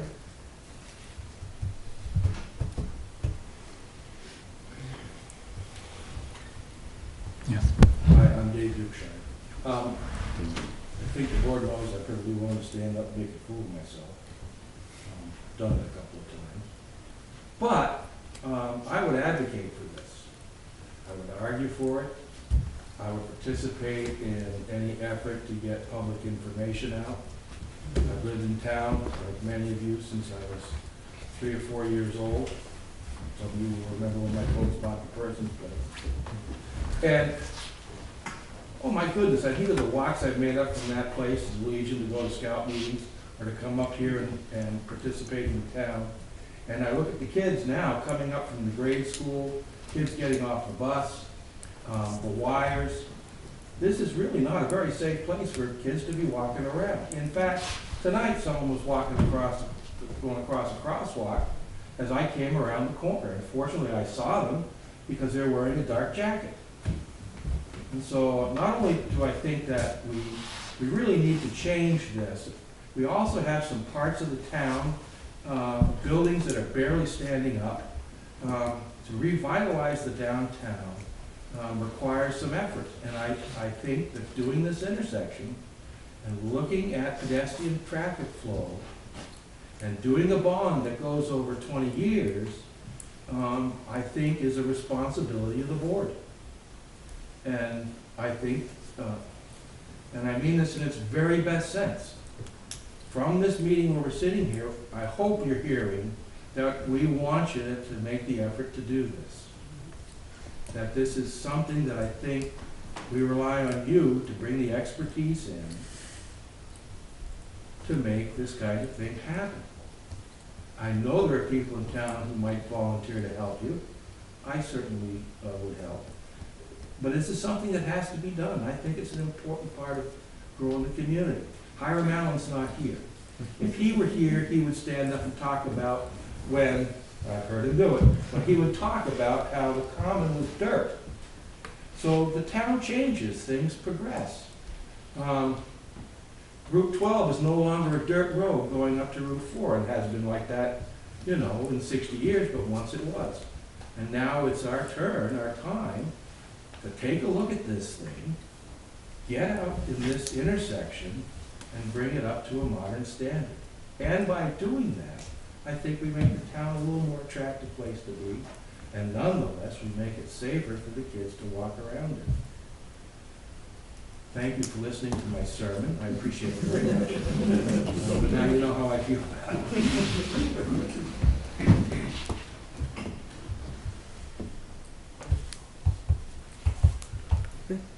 Okay.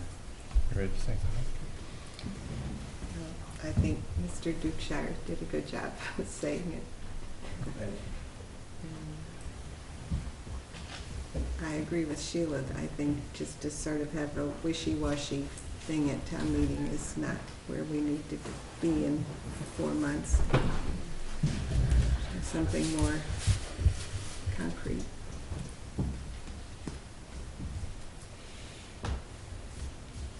Yeah, there isn't time enough between now and town meeting to actually get those numbers together for a bond vote, right?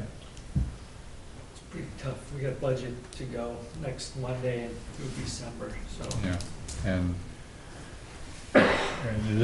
it isn't town meeting, we have to be ahead of that considerable to put things in the warning, and so there isn't time enough to do that, but there is time enough to do it for a vote in the summertime sometime. If we were to do it that way, we could. There's no reason why we can't have a special bond vote. We should have it in September, though, not in the summer. Well, right? I don't know. We're texting. Not when people are on vacation, then we get accused of, you know, sneaking in a blah, blah, blah, so.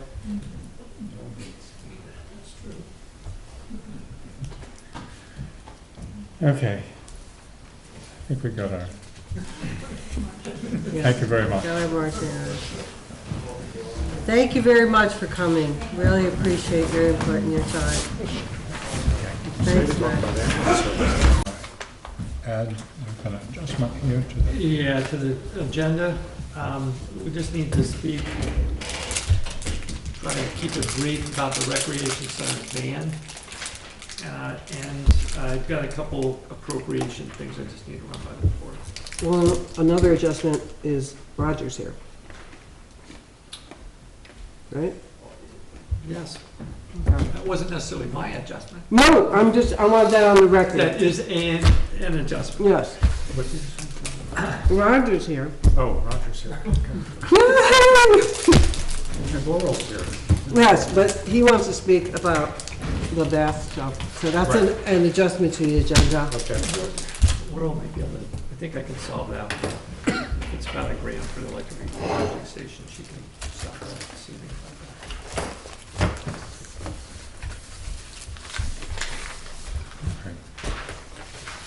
Okay, Roger. So I was here 2 weeks ago. We have gotten permission from the Norths, which is the old Rumrow property, and we have a pretty tentative but a real thing for going across the property on the lower end, which is Kevin Raymond's? Raymond's property. He said he will work it out with us. That's basically what he said, for us to do it for a year's trial that way. And then we're going to try to find a better route across Webster Road than to go down it. What this would mean now is we will come out north, and it's about a quarter of a mile that goes by 2 or 3 houses that we go down the side of the road. I don't think it'll get a lot of use this year. I would like us to be able to maintain that live border open and be able to go down the side of the road through there. We'll put the signs up as we have discussed, and keep bright signs and speed limit signs. And I don't think it'll develop any issues with that. So Route 5, or Webster Road, a quarter of a mile. And it's at the end of the dead end road. It's a quarter of a mile back from where it Great. now ends. Oh. Roger, would there be any signs for the drivers on the road to sort of say? Yeah, before we get down to it, there'll be either or snowmobile crossing or shared snowmobile.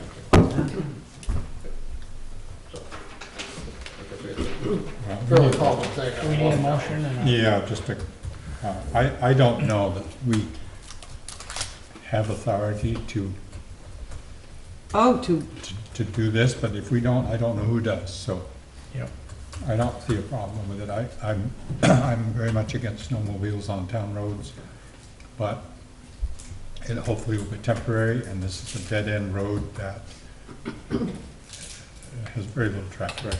So should the motion reflect that we're granting for 1 season? That would be fine with it. Okay. Yeah, and then we can revisit if needed. I'll make a motion that we grant Hartland Hillhoppers and Bass members permission to use the section of Webster Road from Norths to Kevin Raymond's temporarily for the year of 2018-2019 snowmobile season. Wow. That was Would really you just done. run that by me one more time? I can't. It's impossible. I mean, Done. really. You did it once, you did good. It was awesome, but I was listening and now I need to. I'm exhausted. Do we have a second on that? Everybody's good with that? Very good with it. Okay, I'm not. so, want to get the word. Thank you. Thank you. Thank you, Roger. Where do all these bars come from? My car. Wow. Did you get one? No. Right, Matt, thank you. seriously, I did not get all that. I What got did you that, get? I got that it's a 1-year solution, and I heard north. All right, to you ready? I'm gonna Raymond's. say it again. Why don't you just write it down and then give it to us? On Webster Road. I make the motion that we give Hartland Hillhoppers and Bass members permission to use Webster Road from North's From North's property I got it. to Kevin Raymond's property. Temporarily. Am I going too fast? I thought you were saying a direction. No, Go I'm north. sorry. Now I got it. Okay, You from understand? North's property to Raymond's property. It's right here. Thank you.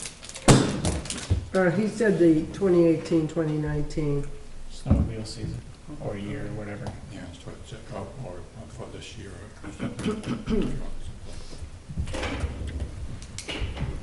Boy, I can smell that peanut butter. It was good. So was that seconded and voted on? Yes, it was. Yes, yes. Done. You gonna vote for it? Yeah, I'm all for it. I should abstain. You should? No, just joking. Oh. That was funny. We should ask him. You think you can? Laurel, are you looking to talk about the electric vehicle charging station grant or something different? Oh, kind of, I was actually here because I was hoping to, get the, I was hoping to be at an impossible deadline of November 30th for, accepting, well, I'm sorry, I'm really not making a whole lot of sense, but, Maybe we should start from the beginning so we know what you're talking about. I'm sorry? Start further back so we know what you're. Yeah, I'll start further back. There's something called Act 174, which was passed in 2017, and it is about energy planning and regional energy planning. It has to do with something called an enhanced energy plan, which gives any municipality that wants to go through this extended planning process more say and power over siting decisions for renewable energy and. I think we may have that in our plan. I don't, have you spoken to Kevin Geiger about this? We have a fairly detailed energy portion of the plan that I understand gives us the deference for this. I just spoke with, forgetting Mr. Shepherd's first name. Roger. I just spoke, with Yeah. Roger Shepherd. His understanding was that we only have we have an energy chapter, but we don't have an enhanced energy plan.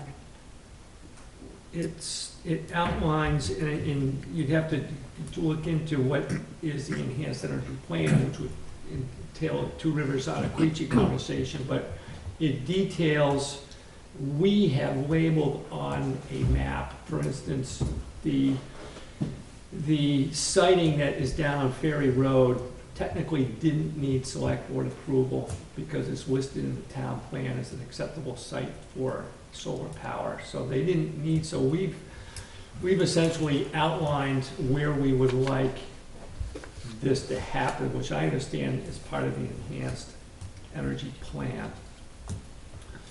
So this, we just did the plan last year, and I'd be somewhat surprised if Two Rivers didn't enact the needed language that we need. But it would need to, I would save the conversation for you and I for Two Rivers at this point. I have no problem acting on it. If we were to want to enhance that, I don't think there's an issue. If we wanted to, I'm not sure we need to. Put it that way. It's my understanding from Dee Gish, who's on Shork, Yeah, that she's the administrative person, we- right? Hartland does not have this enhanced energy plan under Act 174. So if we don't, what's your desire to simply take the step of putting it in the town plan? My desire would be that we accept help from Shork on actually going through the full enhanced energy planning. So are you concerned about process. the planning grant? Are you concerned about getting something in for the 30th, for the timeline for the planning grant that may have passed at this point, but if it's a November 30th timeline, is that what you're looking for the planning grant? I'm looking for the November 30th And Laurel, approval, yeah. you mentioned to me that the legwork for this would be likely the planning and conservation commissions as well as your committee. I would, the grants come up yearly and are fairly not overly hard to get. I would take the time, and we can do this next week if we're gonna talk about the EV charging station grant. I would take the time to talk to Kevin, who helped put our plan together, and see what it is exactly that we need, because he will help with, either he or the committee will need to do the grant, the planning grant. But in order to do the planning grant, we need to have a pretty clear picture of what it is that's deficient in our grant, in our plan, and what we need to have happen. And I'm not sure any of the above is an issue, but I would take the time to, I don't think the November 30th date is imperative. I don't think, it's almost like the charging station grant. I think it's better off. The charging station. Better, yep, but better off just to take a deep breath, do it, and get it in at an appropriate time, and just do it, because the planning grants come up yearly. Yeah, no, the charging. But the planning grant too, planning grant comes up yearly. So, I mean, So we can wait. I mean, we're looking at Thanksgiving week, and then we've got like 5 days after that to get it in, so. I would just, I don't see any, I think I can speak for the board on this, I don't see any issue with trying to pursue that if it's necessary. If that gives you any kind of definitive answer, I would just make sure you're not running yourself and the staff rag it, just to make sure that, would be my 2 I cents. hear you, it's Okay. Thanksgiving, I should take a breath. Okay. Because everybody else is kind of checking out, Right. you know? Nothing can happen in November. Yeah. This part, yeah. I'm glad you're looking into that, though. Yeah, I think it's the piece that's missing. I think we really need to be, we have to see the big picture, and we need to do the hard work of, looking carefully. What needs to be What done needs to before be we start Right. doing pieces of it here and there. That said, I'm probably still gonna hope we get some EV charging stations in. I don't know about that. What are you trying to do? Yeah, there's the VW settlement funds are coming through, and there's $400,000 that's being distributed this fiscal year for EV charging stations. And the settlement fund will pick up for anything done in on public property and publicly accessible. They'll pick up 90% of the cost. Now, that pot of money is for how big an area? Is that for the state of Vermont or the whole country, or what? No, that's for the state of Vermont, 460,000? for fiscal year 2019. And will there be, is that the end of it, or will there be, No, there's more money in the settlement fund. I'm not sure how that's gonna be, you know, how that's gonna be put out there. We missed the November, the first round of this fiscal year, but there's another round in about 6 months, which I think we might have a shot at doing that. And given that, I mean, I'm just thinking you could bring, right now, there aren't charging stations along the 91 corridor between White River and Brattleboro. There aren't? There are Well, not. how about right here, at exit 5? That's a level 1, which is basically a wall plug, which means if you have 10 hours to sit, you can, but you need at least a level 2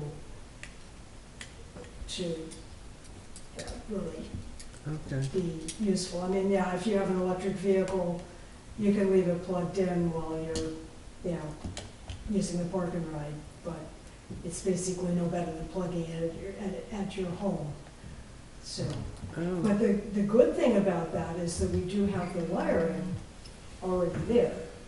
So it could be upgraded to level 2? It could be upgraded, I think, relatively easily.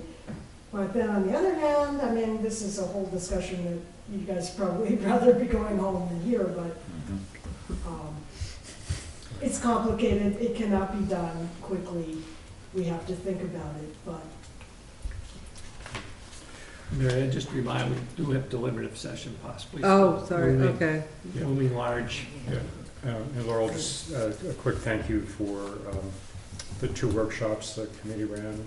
Both, you know, they seemed to be well attended here, and it was nice to just have more information coming out to the community from the committee.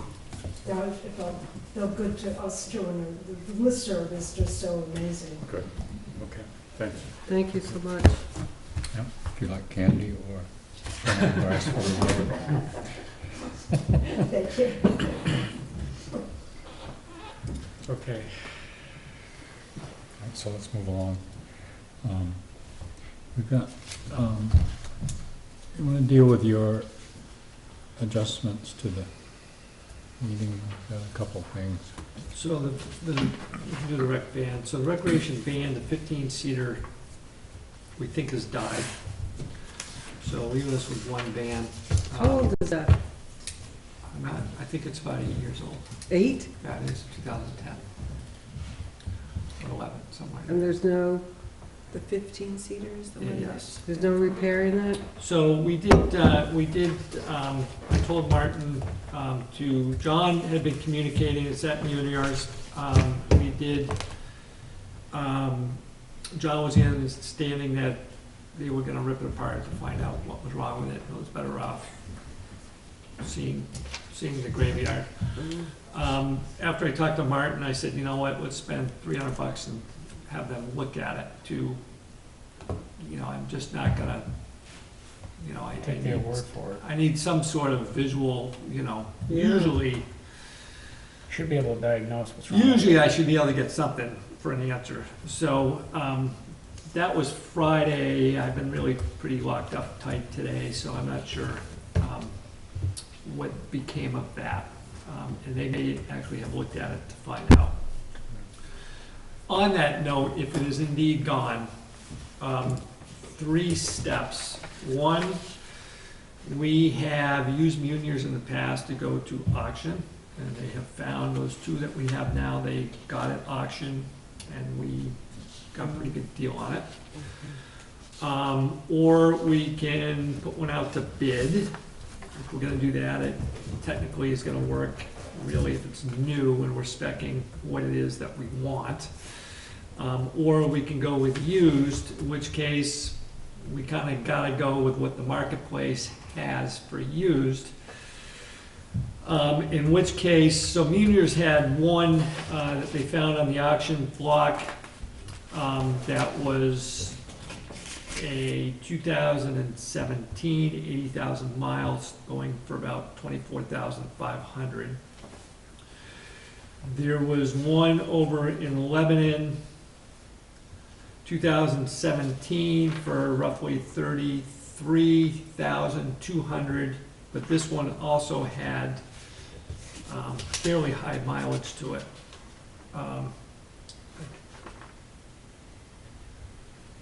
Don't have the mileage right in front of me, but it had, mileage was on the higher side. And then there was one at Gateway for, it was a 2000 and it had 9,000 miles. I think it's a 2018 for 30,600. It's actually listed a little bit more than that, but Martin twisted their arm a little bit.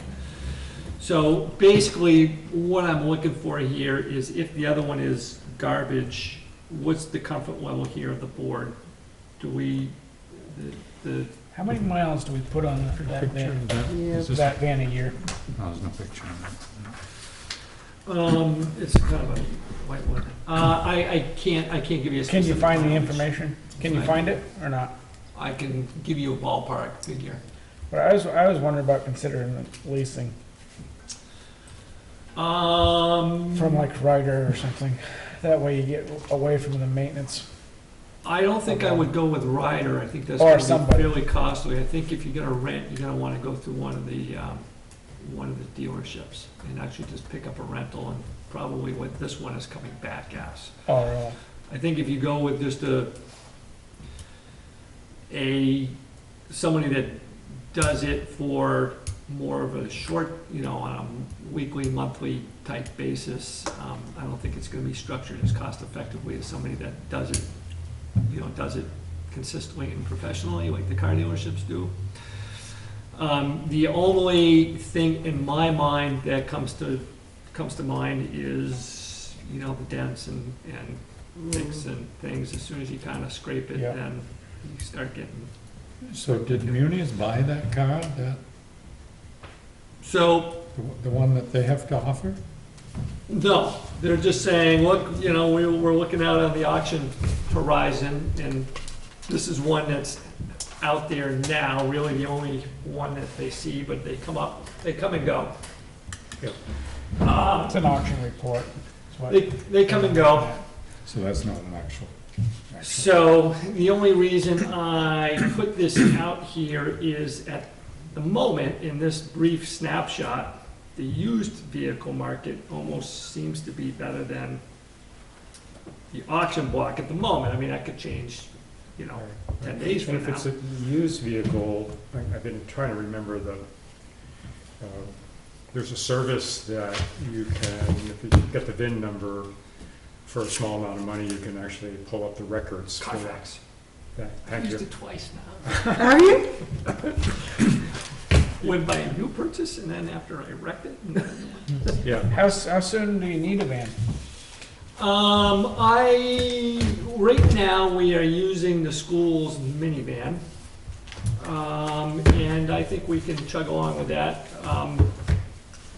It doesn't hold 15. for a little bit. So what's that? That doesn't hold 15. That does not hold 15. But you It don't holds need- like 8 or You something. don't need 15. So here's the catch. We're limiting participation in the events to our capability of, our capacity. So, if we do ski runners and, our capacity normally was to do 22, we're doing, 14 or whatever it is. So obviously, it affects capacity, it affects our flexibility.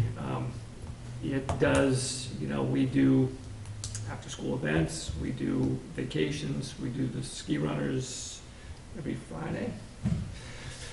I thought they used a school bus for that.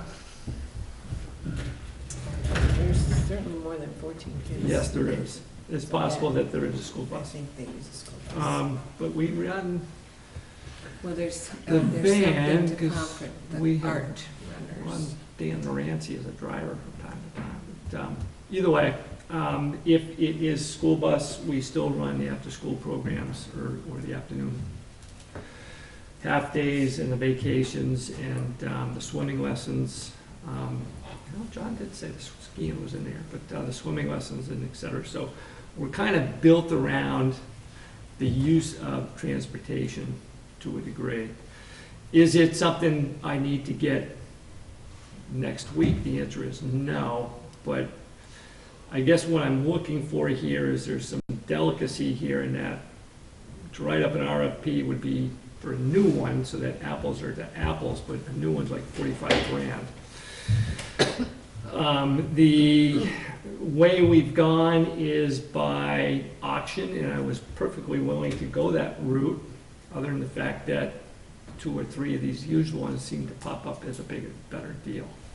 So I guess I'm just looking for a little bit of guidance, so I don't come back and say, you know, heck, this is a pretty good deal, and it's kind of like. So where would the money come from?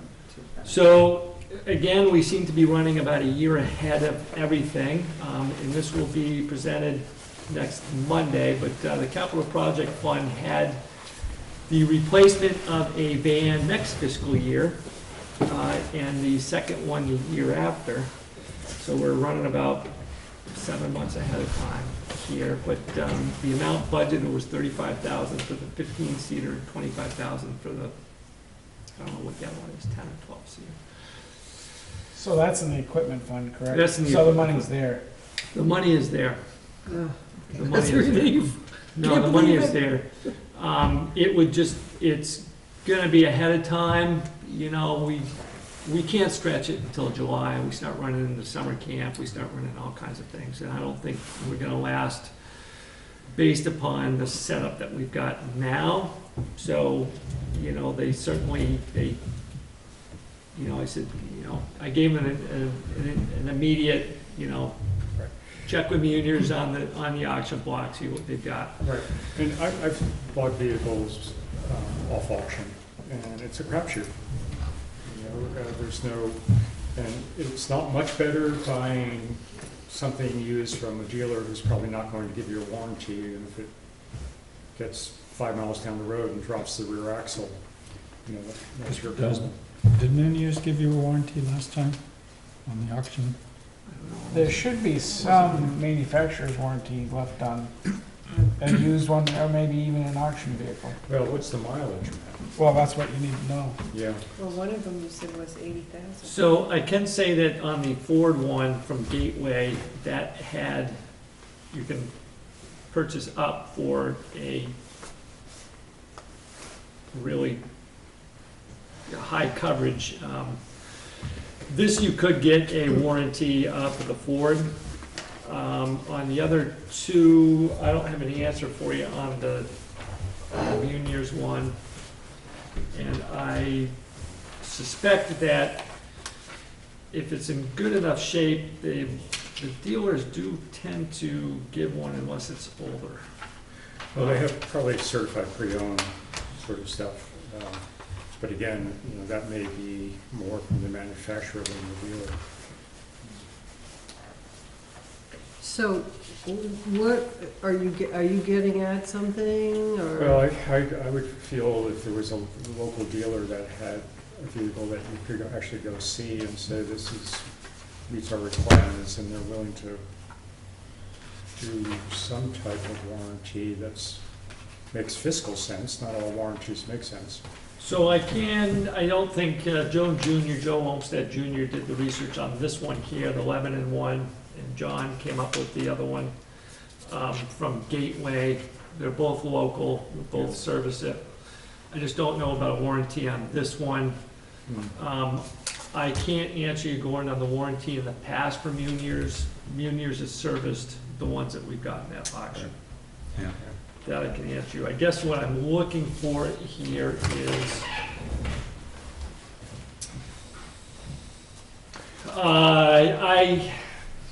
I guess I'm feeling as though there's some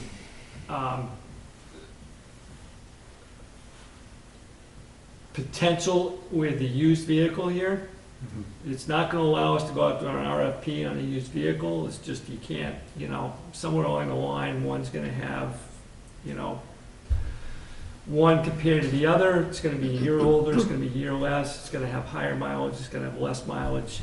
You can put something out there and ask people what they've got and give us pricing on it. Would probably be the closest that you can come on it. You can do that with a new vehicle and ask for the specs that you want. Or you can just tell Muniers to go find one at auction. I think we've done it at Muniers before. I felt fairly comfortable going that route. My hesitation is, the ownership just changed there. So, I think Richard is still handling the auction. okay, so That's what I was that's what I told. would ask, is this, Yeah. are they still doing that service? Yeah. But you said, Dave, did you say one of these was 30,000 with 9,000 miles on it? Yep. That's the one I'd get. Me too. Lowest miles and the best warranty. That sounds like a good thing Just to to me. your Carfax, it hasn't been. Does Yeah. that have the right number of seats? Yes. Yeah. And it's not 45,000, it's 30. It is $30,615. Yeah, that sounds to me like a bargain. I mean, a good buy. Yeah.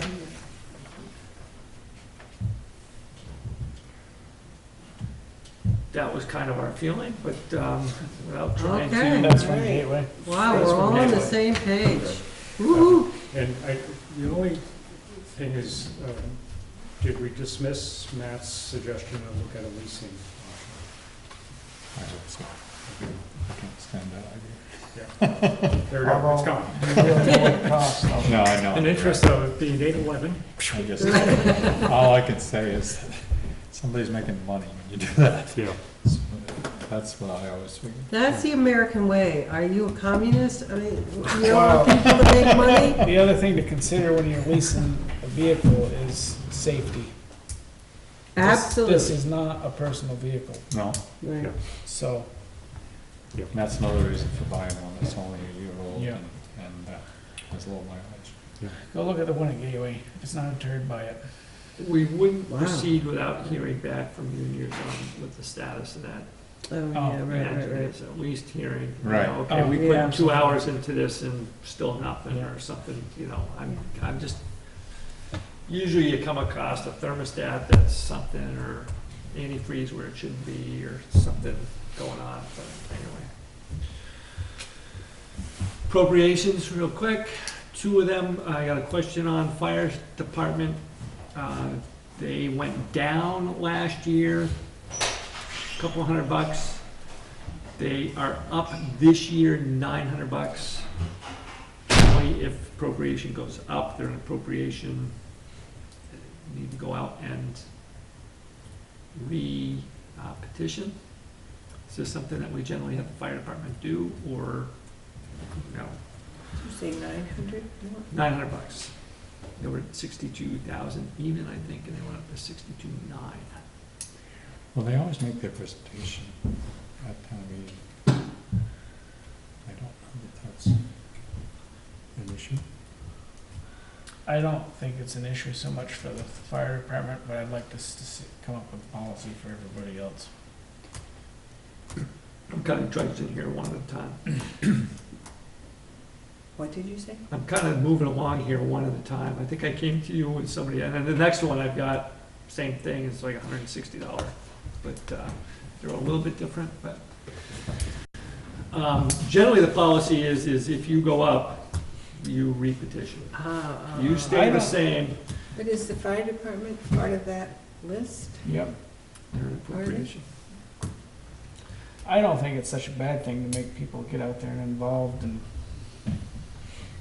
make people see what they're asking. It informs the public more about what's being asked of them. I don't think it's such a bad thing.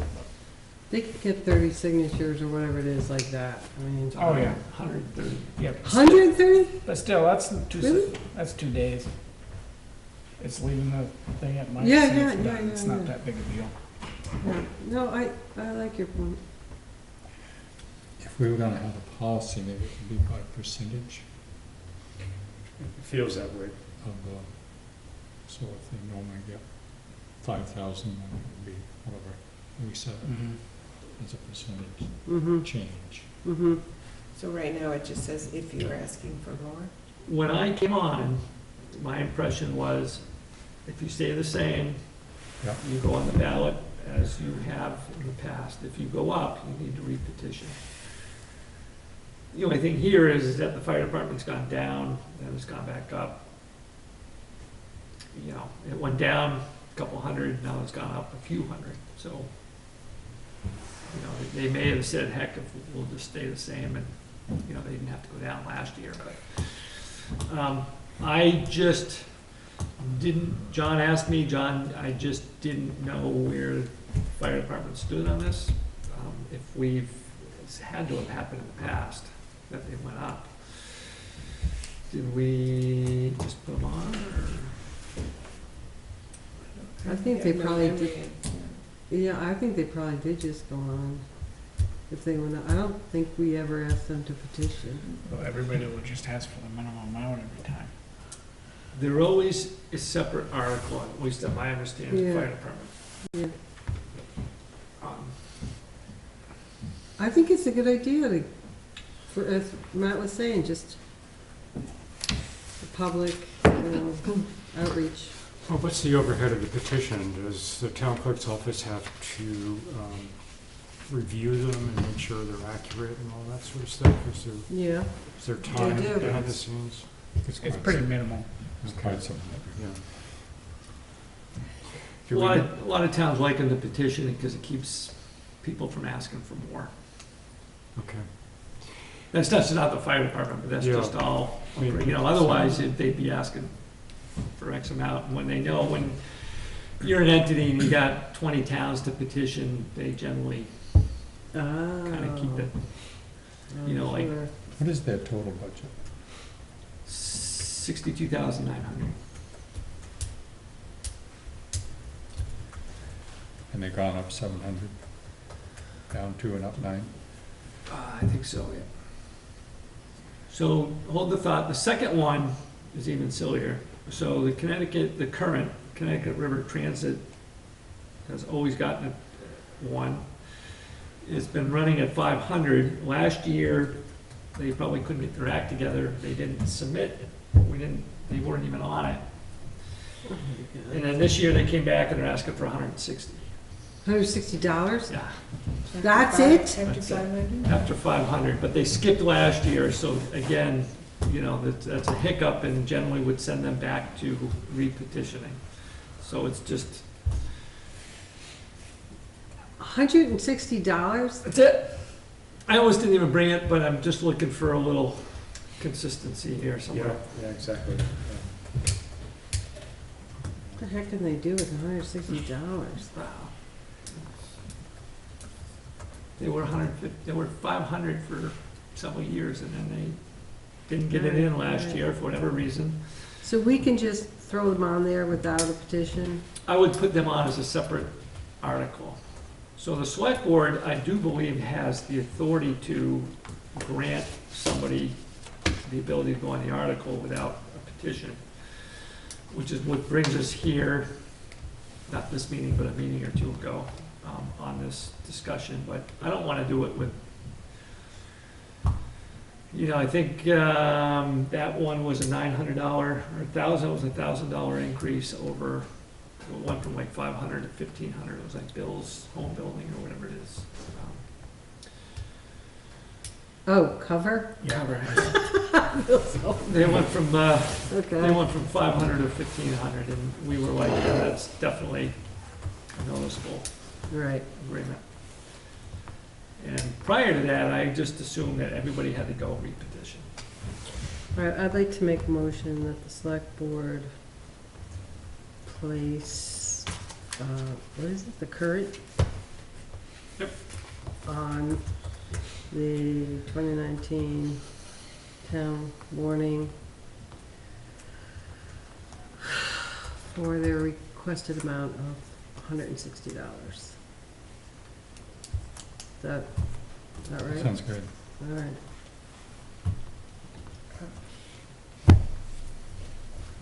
I guess I'll second it. Okay. Yeah, okay. Is everybody good with that? Sure. $160. So let me just understand that they We will can have to put a calculate this. petition out Divide in this order by to appear. 2%. on the warning. Is No. that right? No. That's why I made that motion, so they don't have Oh, to. they don't have to. So you can just appear on the warning If we authorize, We, yeah. Line 700 by 62, 900. So generally, I've seen a more formal process to this. If there's a change, you need to go to, generally the select board hauls them in and says, I want to hear what you're doing, what have you done for us lately? Yeah. And generally it's, you gotta go re-petition, but there are certain circumstances where the board may feel It's 1%. it's justifiable to put them on without going through the petition process. all right, and so the fire department, are they going to I have to have a understand. petition? That, we just jumped right over that. Oh, we didn't make a decision on that. I did No. not hear a motion. You're We right. did. We did. Well, did everybody vote on that last one? Yes. Okay. Okay, the fire department's request is a change of about 1%. 0.01%, or you have one decimal. I think that Will you pass that little container, please? she's right. I feel my sugar's dropping, falling asleep. Yeah, it's hard to do with percentage because, obviously this is brand new to me, this whole allocation. But, some folks are only asking for $200 and if they ask for $20 more, it doesn't seem like much of an impact as opposed No. to $600 more. But it has to be, have to have some rule, I guess. And I'm confused because we're saying we're going to put this transit facility vote on the ballot. Isn't the fire department already on the ballot? So do we need to do anything there at all? They want more, so they need to change their. You generally need to petition to get on the ballot. I thought the fire department was part of our budget. They're all wrapped up into our numbers, but they're a separate appropriation. Well, one, I took them out of the budget, but the only reason, I'm not sure why we accounted for them that way. They're not a part of the, kind of are, but technical, I'll keep it simple. They're not a part of the general fund. So just because we were doing their accounting doesn't necessarily mean that. What about the fire trucks though? Now you're complicated. That's an appropriation, correct? No, the fire trucks is back up for a second, operations of the fire department. Okay. 62,900 is the fire department coming to the town and asking to appropriate $62,900 to the fire department. Okay. We did their books, so for a while they were showing up in the general fund.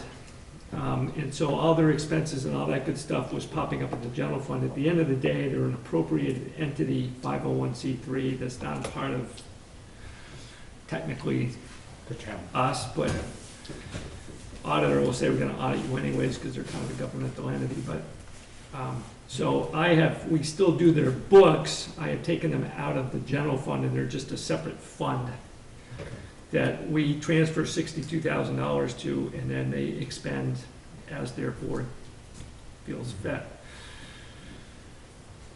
The fire equipment, we were appropriating $50,000 to before last year. That is from the general fund, voted on, determined by the select board, and then voted on by the people, that we are putting into a fire department equipment fund on behalf of the fire department. And then we kind of act as in a cooperative way for them to purchase equipment, but that is coming out of the general fund.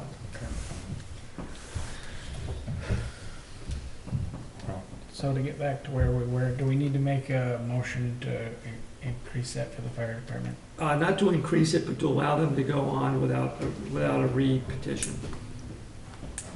allow them to go on to the, as an article for 62,900 without essentially.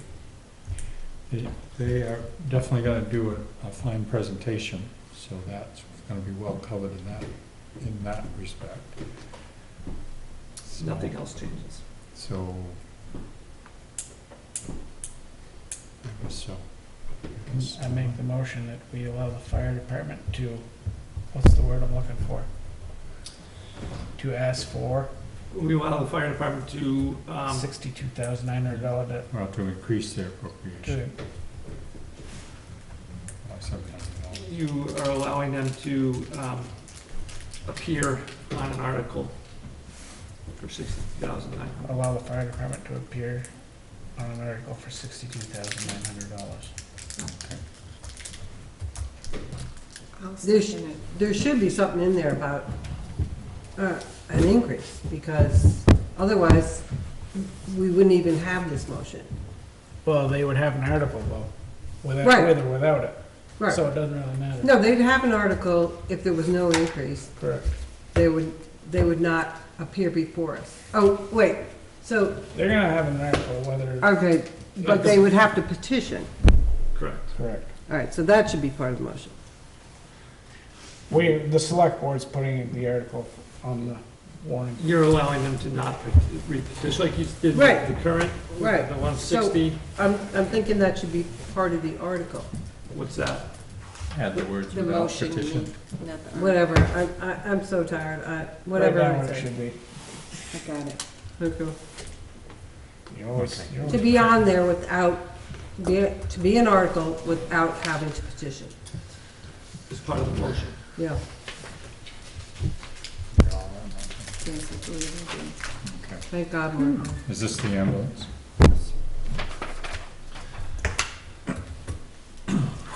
This is a much better contract. Did not read it. I'm gonna just sign it. Yeah, I mean, the I'll take your item word for 3 it. is what we were asking for clarification of. What about, do you have anything to say about this before we sign it, as far as the pricing? I think it's a silly way to do a freaking contract myself. You but, do? Yeah, it's kind of, it's, essentially you're asking for guaranteed ambulance service. I'll be honest with you, I mean, we don't have a whole lot of choice. I mean, if we to send Windsor over there is like sending them through the Grand Canyon to get there. We are pretty well at the whim of Woodstock and what they would like to charge us. Right. At the end of the day. I've been told they would like to keep it at, I think it's $34 per person. I believe what he's saying, but, if Woodstock Selectboard decides to Cancel it. decrease their deficit in the ambulance and put that on the shoulders of the people that, they service, then we're kind of at that whim. We could always decide, you know what, we don't want you and we'll go with somebody else, but. But we haven't had a lawyer look at this, have we? We haven't. This is a 3-year contract. It is. What do you think about that? I can tell you that they're good. They showed up. I asked when my assistant needed them. Thanks. Exactly where they are. I know, but Are these things that they talk about in this thing an issue? Does the town already pay for Only if I can. a town residents that need ambulance service? No. So we don't have an ambulance service. We have a I know, first- but- so bear with me. So we don't have an ambulance service.